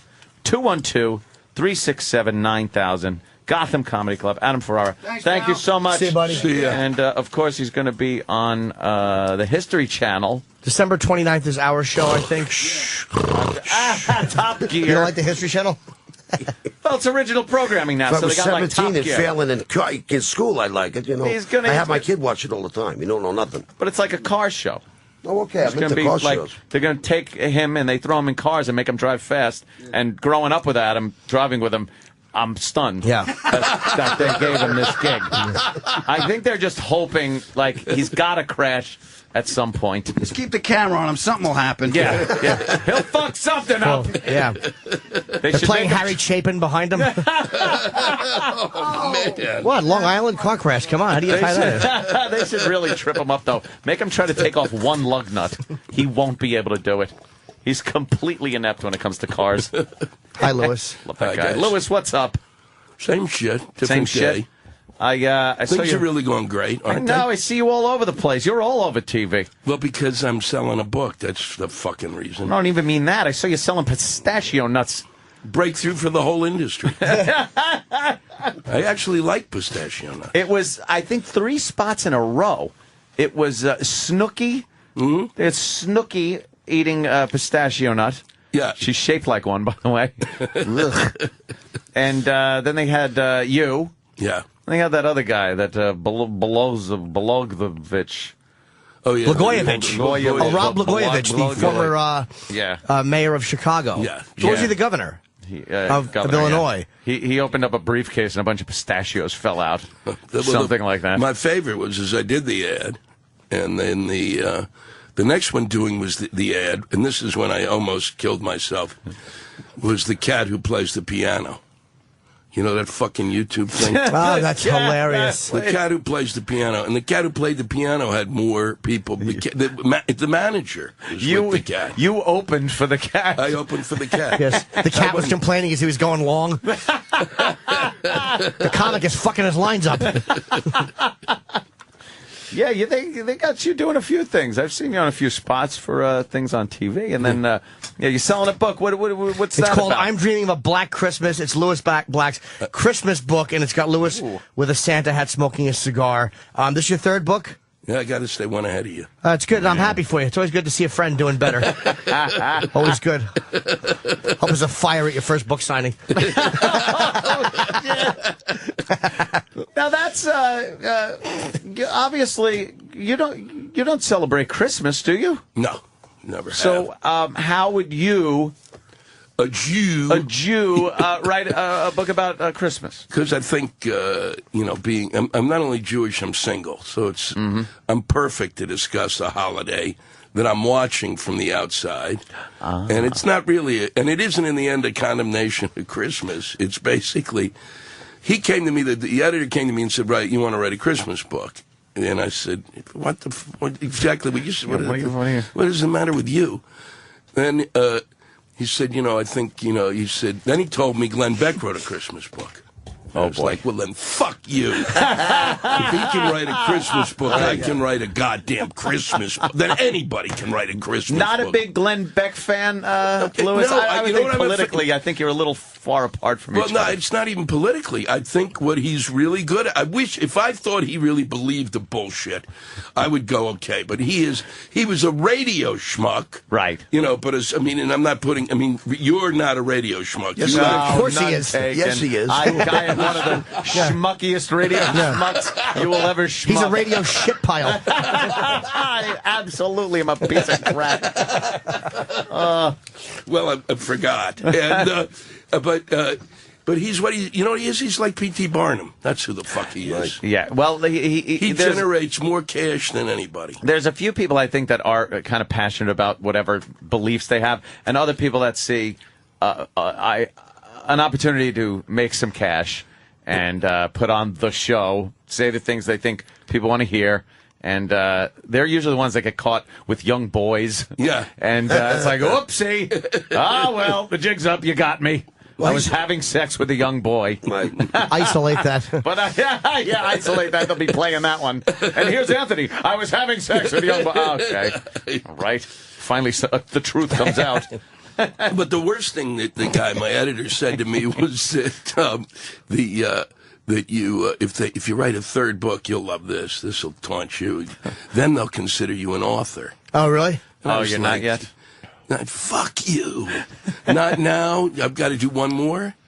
Well, if they got 2 books out on you, you must be doing pretty well, or they wouldn't ask you to write the third book. Yeah, that was... Because I wrote a draft and they never called me back. They said, stick to singing. Really? Is that...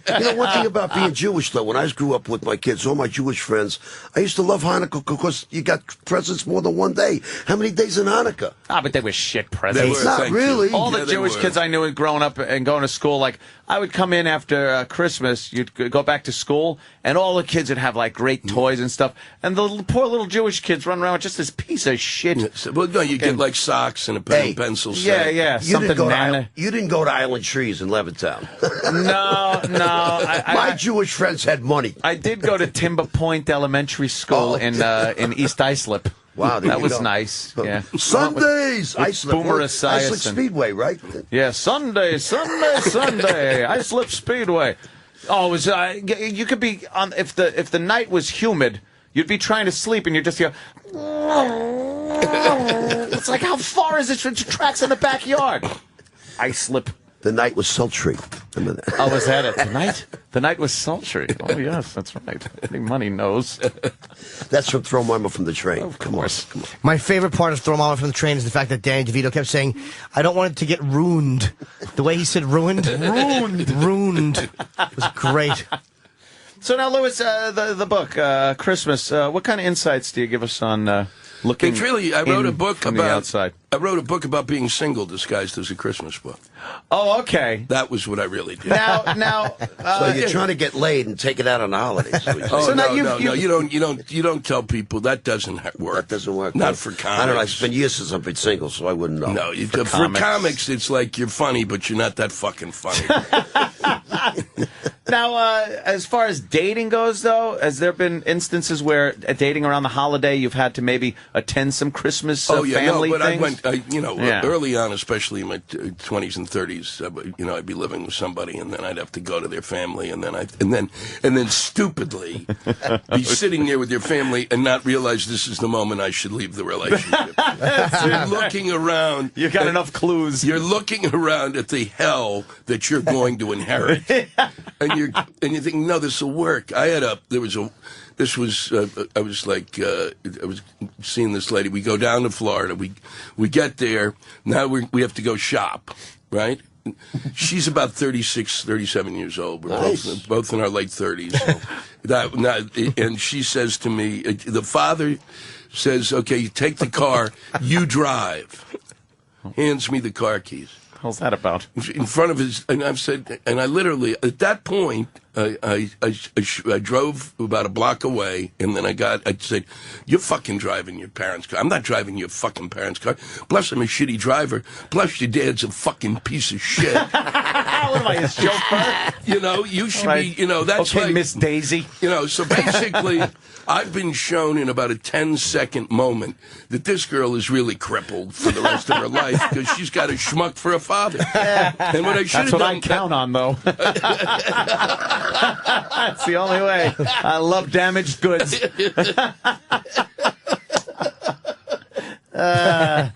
We all got to work with our strong points, Louis. Mine is a horrible relationship with a father. I'm in. Oh, yeah. Exactly. The more years of her childhood that are blacked out, the better I look.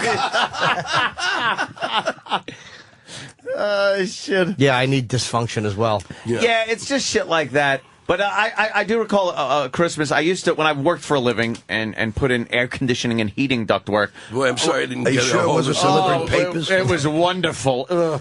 But my ex-wife at the time, my wife, would be like, oh, we're taking the week between Christmas and New Year's and going up to see my mom up in Massachusetts. So we'd get there and she'd be like, oh, hello, darling, it's so good to see you. I have to go to Sears. Could we drive to Sears? So we would drive to Sears. Now, I'm on vacation. I've been working the whole year. This is my time. Right, sure. She buys a fucking garage door opener. Oh, no. And I'm just thinking, all right, she buys this thing. Oh, no. Anthony, would it be okay if you installed this in my garage? And then I was kind of new in the relationship, and I didn't want to come off as the dick. Meanwhile, she's coming off like super dick. I'm on vacation, and there I am, twisting nuts and How long balls. did it take you to put in? It was like an all-day thing, because I wasn't ready for it. I was probably half in the bag already. Like, you got to remember, this is the kind of guy that failed shop class in the first 20 minutes. Yeah. I did. I was the guy, like... It took him 2 years to make the salad bowl. I was the guy... Salad bowl? No, a bowl. That's what I'd fucking make in shop class. I could make a bowl to smoke weed out of anything. It's like, what are we making today? Oh, we're going to make some kind of a drawer thing, a little tchotchke drawer and stuff. And meanwhile, you open one panel, turn the fucking knob, and I'm smoking out of it. And, of course, the shop teacher knew all the pressure points in your body to make you, put you through pain. The thumb, the back of your neck, the back of your leg. These people should not be in education. Should not be in education. There was a shop teacher in the school system I was a part of who got in trouble for dropping some kind of a fucking a drug or a Mickey in the principal's drink. Right. And so some other teachers saw it and they knocked the drink over. Yeah. And then he tried it again and they filmed him doing it and he got in big trouble. Wow. Did you say slip him a Mickey? Or something. Or a fucking... yeah, I really did. It was in the 1930s. They had just knocked over a bank, see? Yeah, I really am a fucking fool. Oh, my God. What do you think about the midterm elections now? Obviously... Big change. Everything's going to be great. Is it going to be great now? Yeah, I'm so glad we straightened it all out. It was going to be great, and now it's going to be great again. Everything's going to be terrific. I have never watched anything. Now they've just reached the point where they don't even tell us what they're going to do, and they get elected. What are you going to do? Well, we're going to change everything. What? But what specifically are you going to do? We're going to do it. They're like a Nike ad. It's just do it. That's all they are. Then that piece of shit ad. I've never understood that fucking ad. Just do it. What? Do what, you fuckers? Exactly. That's what a rapist thinks right before he commits the act. Do it.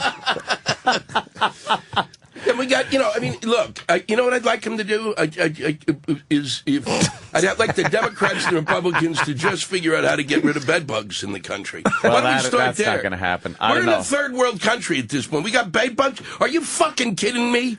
I asked my mother, who's 92, when they were living in the Bronx in like a shithole apartment, did they have bed bugs? They didn't have bed bugs. Back then. Back then they didn't have fucking bed bugs. Yeah.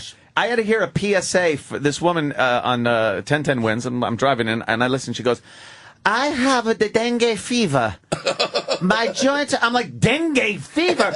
What the fuck are they even talking about dengue fever for in this country?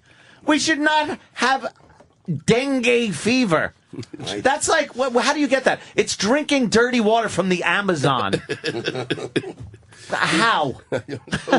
My friend had the only reason the bedbug thing. A friend of mine, got an infestation of this, and him and his wife. It's like a 10-day process of total. Like they literally move you out of your apartment and they fucking steam this and do that and radiate. And this. they freeze things. Yeah, they come up with like this refrigerant and freeze your bed, freeze everything, and then it apparently kills the things. It's unbelievable. I don't know. Did they actually bite you? Yeah, they bite you. They leave little red marks all over you. And it seems that there's no diseases directly attributed to them, but it's disgusting. Yeah. It's annoying. I wouldn't want to have bed bugs. And they're really little, too, aren't they? But you can see them, though. They're things. They've shown them, I'm convinced now because I've seen a couple of ads for exterminators that just do bed bugs, that they're going to hotels with little baggies full of bed bugs, sprinkle them around, and then wait for the phone call. Who wouldn't do that? If you want to run in a fucking bed bug business. Bed bug business. I'm in the bed bug business. I went to... I was in a bed bug business with his father. With his father. And your father, he brought the bed bugs. There they are. Yeah, see, they're kind small. of big. Where you sleeping? And then you go to the hotels, and you know something. And I'm constantly. I don't want to. Yeah, you're probably in some of the sleaziest hotels in the country. I had them growing up. I didn't know what they were. I swear to God, I would see them crawling like in my room, which was filthy. I thought they were summer beetles. I thought I had little summer cute beetles. Name you gave them. I really did think they were summer beetles. They're blood-sucky ladybugs. And then later on, he got crabs. And I had crabs 3 times. You had crabs 3 times. Yeah, you get crabs, you must have 3 times. At least you were getting laid. What are you worried about? Same chick, twice in a week. Gave it to me, black girl, Danielle. That's just your fault. I know it is. Her vagina, I could smell her pussy through her pants when she was at the bottom of the steps. I'm not kidding. She was 3 steps away from me. And she was a deep sea diver. It was horrific. I still got in there. Whoa. Twice. That's 3 times. Twice from her and once from a girlfriend who I think was cheating on me. Oh. Fool me 300 times, shame on me. Yeah. Who was the 3rd time from? A girlfriend who was cheating on me. Oh, was it cheating on? Yeah. Oh, wow. She had her pubes all shaved one day, and then a few days later I had crabs. I didn't put 2 and 2 together and go, oh, the whore got crabs and fucked me before she shaved her pubes. Rotten good egg she was. Would she use your razor, and then you had him around your mouth? That would suck. No, she didn't. She just trimmed her pubes. She didn't shave them completely. This is 1992 or 91. Did you mention that to your therapist or what? I have therapy today, actually. Oh, do you? Yeah. Why do I withdraw when a girl tries to kiss me and I feel like I'm being molested? That's what we're gonna cover today. Why does anyone needing love from me feel sick and wrong? Yeah, is that it? Is that what you're covering today? Yeah. Do you think you'll ever be at the point where you can just accept your life, who you are, and not have to go to therapy or anything? Yeah, I don't know. It's not bad. It's only an hour a week. I know it's only an hour a week, but do you think you'll ever reach the point where you just don't need it? No. No. I'm with you. So he says there's no hope. You too. No, I'm with him. Just like there's... I just want a place an hour a week where I can fucking unload. Yeah. I mean, just go. The stage isn't enough. No, I'm not. You can't stand on stage and go, look. Do you think this is psychotic? No, they watch your show and say, yes, he's psychotic. Because you have to be funny on stage. A lot of times you don't want to, you want to you don't want to be entertaining with it. You just want to spit it out and get feedback on it. Your therapist isn't going, no, just laughing at you. She has a little mic when I walk in, and I just do my jokes through a little PA. And everybody else in the fucking waiting room can hear my... Time's up, they red light you. Yeah, exactly. I'm gonna leave. We're through with this one. Aw. So you're just never going to be fixed. No, I don't think so. Always broken. A lot of damage. Yeah. How long you been going? 7 years or Oh, something. okay. Yeah, me about the same. How about you? Did you go, Eddie, or no? No. Too expensive. No, they'll work with you. I'd rather talk to myself in the mirror. You fucked up. I know that. Go back, get a pack of cigarettes, all right? Yeah, you prescribe cigarettes to yourself. Therapy is when my wife makes me go to put the marriage back together, and I spent $150 a week. I said, this ain't gonna work. Forget about it. Yeah. So I said, forget about therapy. It's the only therapist I ever went to was my ex-girlfriend. We were going out for 9 years. She decided to go to therapy, figure her shit out. And it was because our relationship was kind of being affected toward the end. And then she gives me the great idea of, my therapist kind of would like you to come in, and me and you and her will sit and this. And now I'm like, I have to go. Sucker, right. It's either break up right now or go. And I didn't want to break up right then and there. So I'm like, all right, I went. I sat there like the scourge getting beaten up by these two women that everything was like my fault. Are you going to change? And then is it possible you can change? And then I pulled the checkbook out. And it's like, okay, that was good. Just kick me in the nuts and I'll fucking give you a few hundred. My girlfriend wants to go to felt like. couples therapy. I'm like, absolutely not. Both go to individual, fine. But we're not fucking married. I'm not going to couples therapy. I know you're fucked up. I don't need a therapist to tell me that. And that's what I felt like, too. It's like, look, I'm not married. Why am I doing this? If it's over, it's over. And it wound up, being over. Right. But maybe it was your attitude that was the problem. My attitude. And then the thing is with couples therapy, and I went probably 3 times and had it. You're done. You walk out of the office, which of course is just in some nice house in some nice neighborhood. You walk out, and you're supposed to leave all that in there. Oh, yeah, no. Meanwhile, I'm getting in my truck going, all right, all right, cunt, the door's unlocked. Oh, shit, honey. Yeah, it's unlocked. So, did I say that? You can't. I was incapable of leaving all that behind. The resentment I felt. Sure. And then I couldn't get it out. What am I going to be there for years trying to get this resentment out and stuff? So, no, it was just like, look, it's better this just My ends. daughter's therapist wants me to come in and see her. I said, come on, can we do it on the phone or what? My daughter's a mess. What do you want from me, huh? If you can't fix her, leave her home, huh? What am I going to do? I'm the one that fucked her up. Why do you want me involved? Of course, my wife blames me. You did drugs, the kids will do drugs. I never did drugs in front of the kids. Makes no difference. I'm sure they never knew when you came home. Now I ask my daughter if she's got any papers, for Christ's sake. It's a dysfunctional family unit. Yeah, That's is that say. it? Dysfunctional family unit. I did the same, the couples therapy once. Yeah. And we went in, and it was, we'd been living together about a year, and then she started fucking around on me. And then, so she has to go to this therapy thing. I'm like, I find out about it the night before. I'm enraged. Of course. And then all of a sudden, now I am sitting around with the guy therapist who wants to fuck her. Oh, God. And he's telling me what a piece of shit I am, and I'm the one who caused this. I'm going, are you fucking nuts? What a great way to cockblock you. And then he's describing my problems. And he's Wait, going, she was cheating on you and he blamed you? Yeah, he blamed me. Why? Because he was a shit. Because he wanted to fuck her. Because Lewis's idea of sex, he'd put her on her stomach and fuck her in the ass and call her mister.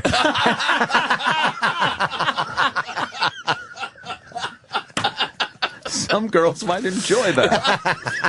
That is, and he's just emasculating you. Oh, yeah, he's like, and then he's telling me, he's describing conditions that he says I have, and I said, well, if I don't have those conditions, I can't do what I do for a living, you fucking putz. Yeah, don't fix that. So I leave totally enraged. That was really just extreme. What excuse did he say to anyone to cause someone to cheat? What, you weren't providing enough emotional support and love? I had problem. I was the one. I had driven her away.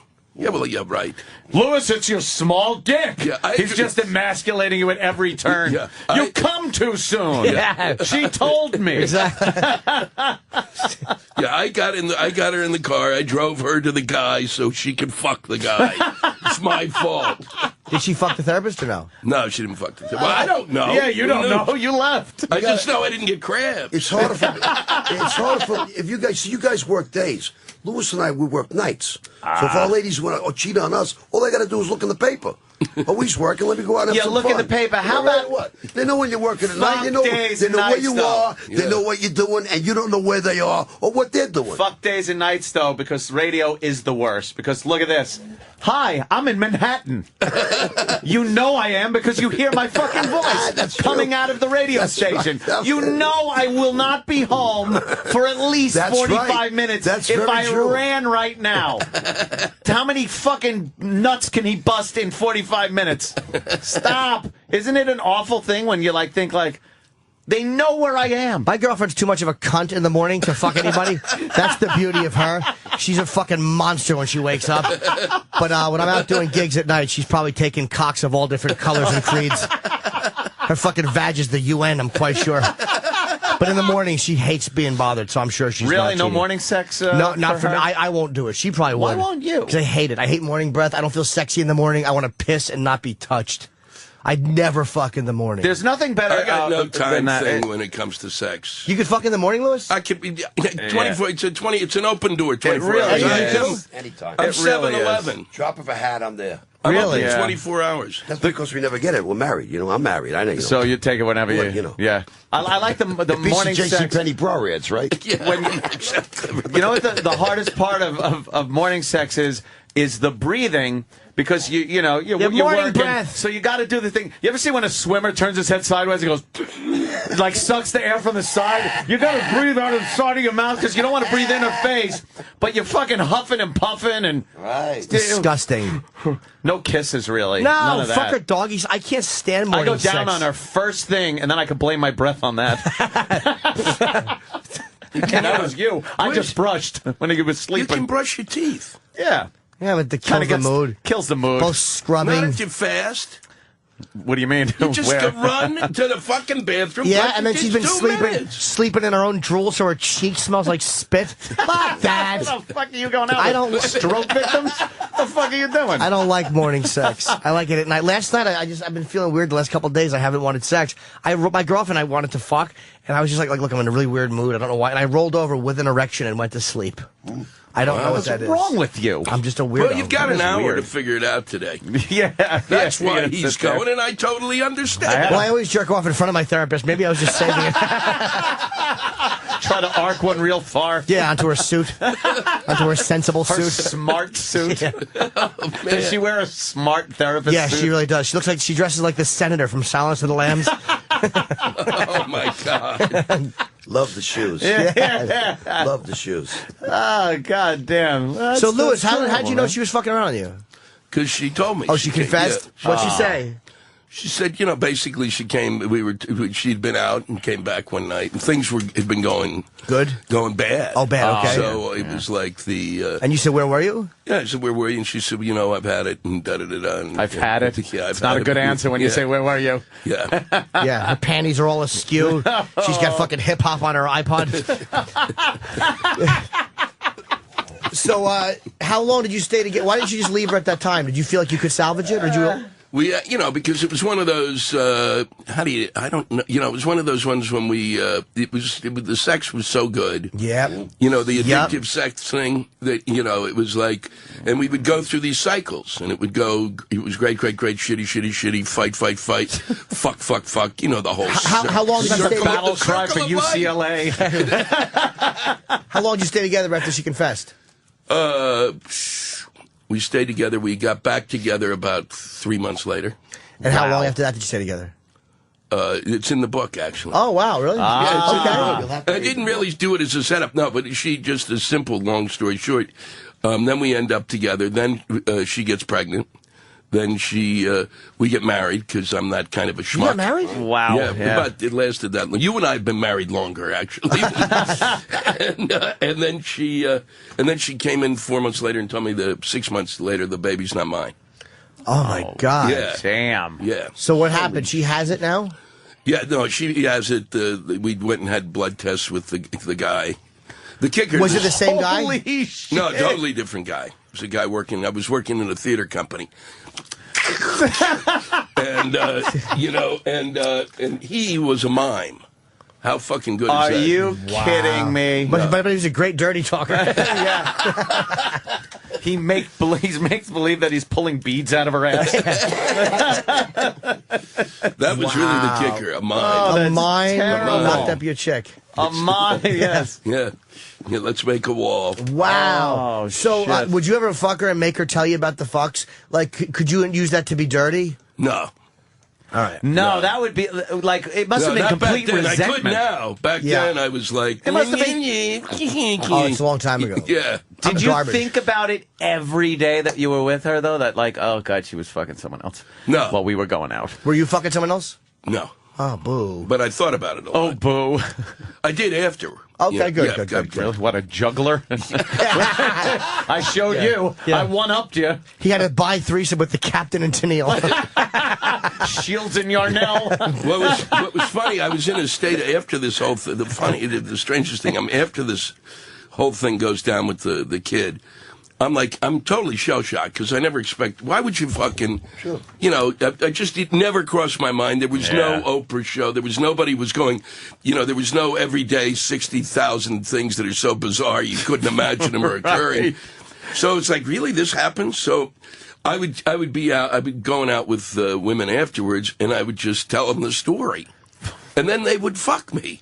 And because it was like they were going to, and at the time, I'm just telling it to get it off my chest and go, if I seem a little odd, and I'm not thinking. I mean, That's I'm like, a great Costanza and then strategy. they were like, I'll make it up to you. And then I started, it was like an amazing kind of a thing. Did they ever after sex roll over and go, I completely understand why she did that? Do you know any mimes? Wow, that is really something. Is she still with the mime? What a horrible thing. No, she left him and now she married some other guy and then I think left him and Where the married hell somebody. did you find this girl? She's really An actress. Oh, Good move. actress. Yeah, good move on my Probably part. good looking though, right? That's what She was hot. There you go. Do you hate her or are you friends with her now? No, I don't talk to her. I don't hate her. I just, it's like, the only thing that was odd was she got in touch and said that I was performing in the town and would I come and talk to her student? Like, what? Are you fucking Gonna do you a teacher? favor? She's a teaching She's a actor. teacher, of course. You should go talk should've to her said- students, yeah. You should have said yes and then sent a mime. Yeah. Guy walks in, he's just fake wall. Look out. Well, here's The my kid's motivation. crying. A cunt cheated on me. Yeah, tell the story to the students. And she, you don't mind if I say she fucked a mime. So I internalized that and used it in my work. Yes. Are you getting all this? We drifted totally, that was it. Once that happened, it was like door shut. I'm not dealing with you. Are you one that could be any kinds of friends with exes? Have you done that? Some of them are great, in a way because Kathleen Madigan is a good friend. She's your ex? I didn't know that. We dated for went out for 3 years. I like Kathleen. And we became, but it was like, it took a bit of a while, but we're actually, we were, part of the problem was we were such good friends, it was like it would be like hanging out with you guys. I mean, it was like we were not. I'm not going to, I'm not going to pull your crank. Oh, shit. Might as well leave now then. But no, and then after we, it's been, great because we we get it. It's like now we don't. There's no bullshit. How many years ago did you date? Yeah, that's it. Huh? How many years ago? Years about 20-some years ago. And That's exactly it, though. You Yeah. gotta if you could still remain friends and completely throw that thought that you're having sex, that you're gonna have sex or want to have sex out the window, it ain't gonna happen. Right. We're just gonna be friends. Oh, yeah, then yeah. it can work. Or if it didn't end with some horrid, resentful thing. Right, yeah, well, I mean, then it's okay. There's a woman also that I lived with for 7 years, and I can't bear to. I just can't talk to her. It's just. I felt like, you know. Yeah. They, no. Oh, okay. No, not her. Okay. I'm still friends with her. Oh, cool. That's funny. You had a woman for 7 years?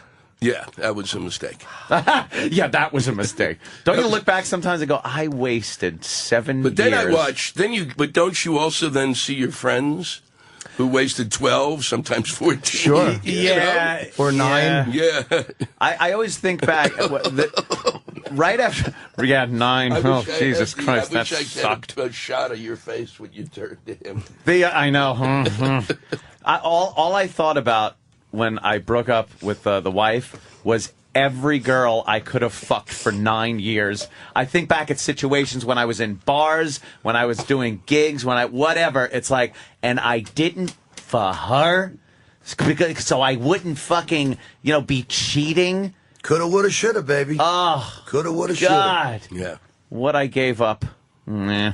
Opie, do you think we could play this track for the veterans? Opie, Anthony, whatever. Yeah, no, we could ride that. We could ride that out. It's okay. And then Bonnie. I gotta go to the Lewis, next. I was just gonna say, get the fuck out Exactly. of here. Take your cuckold body and fucking hit the bricks. We got a guy that's coming in to spin plates. I love your stuff, though. I think you're hilarious. Yeah. You think we can get a picture? I don't have a camera. But I'll take one. I love this Please, guy. you guys have a blast. Lewis Black, he's got I'm Dreaming of a Black Christmas. And the show is so much better without Opie. Oh, my God. It's like I could breathe. It's the first time I've been in the studio and I could feel that there was like more oxygen in the room. Did you notice that? Holy shit. He's going to kick your ass. I know he is. Oh, God. Close your headphones on. It's, we're all right. Get away from the TVs. Go They're snapping pictures. Also, let me get this out of the way. Adam Ferrara, my good friend, Gotham Comedy Club.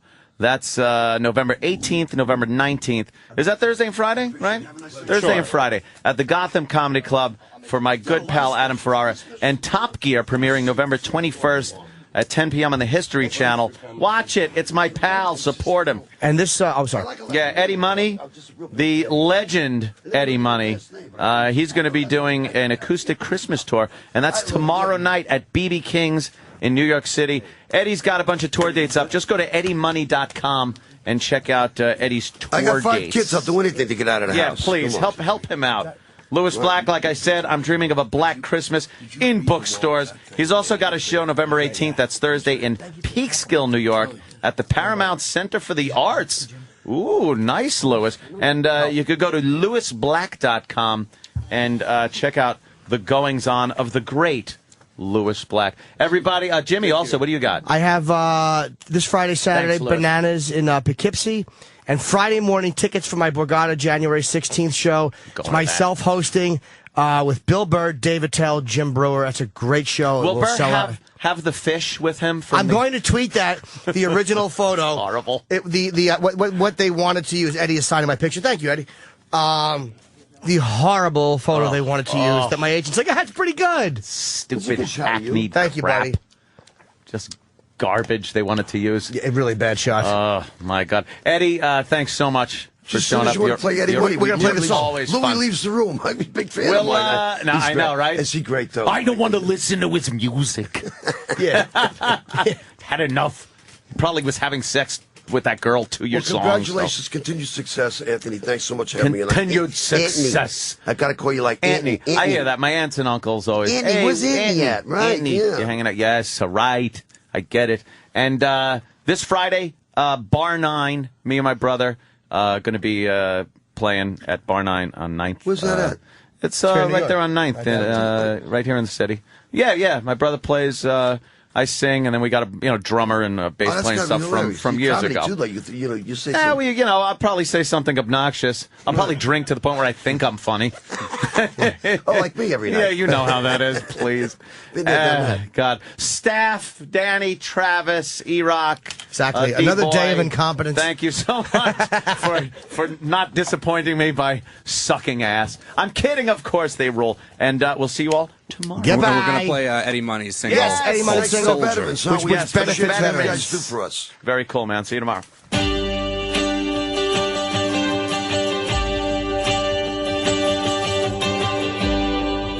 I heard the news today. You're finally coming home. You've been gone for way too long. When you went off to war, know what you went there for. You fought to keep our country strong. But you didn't see it coming. When you hit that battlefield running, one more soldier got in heaven tonight.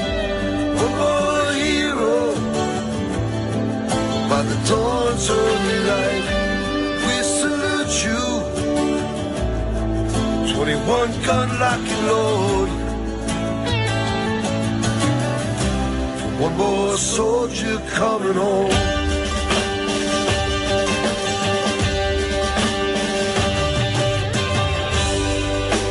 Mama always said that you'd become a man. Why'd you have to go away? Your daddy would be proud if he were here today. Like you, he chose the soldier's way. All your friends that gathered round you, and your comrades, they salute you. One more soldier got in heaven tonight. One more hero by the dawn's early light. We salute you, 21 gun locking Lord. One more soldier coming home.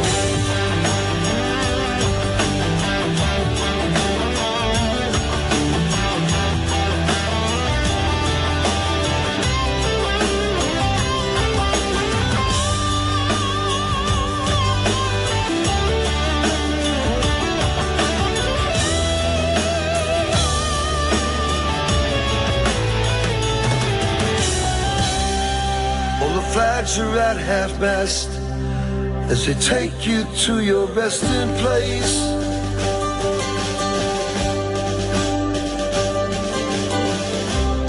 There's not a dry eye in the church, but there's still hope in your daughter's face. Hate to say it, but there's one more soldier got in heaven tonight. One more hero by the dawn's early light. We salute you, 21 gun locking Lord. One more soldier's coming home.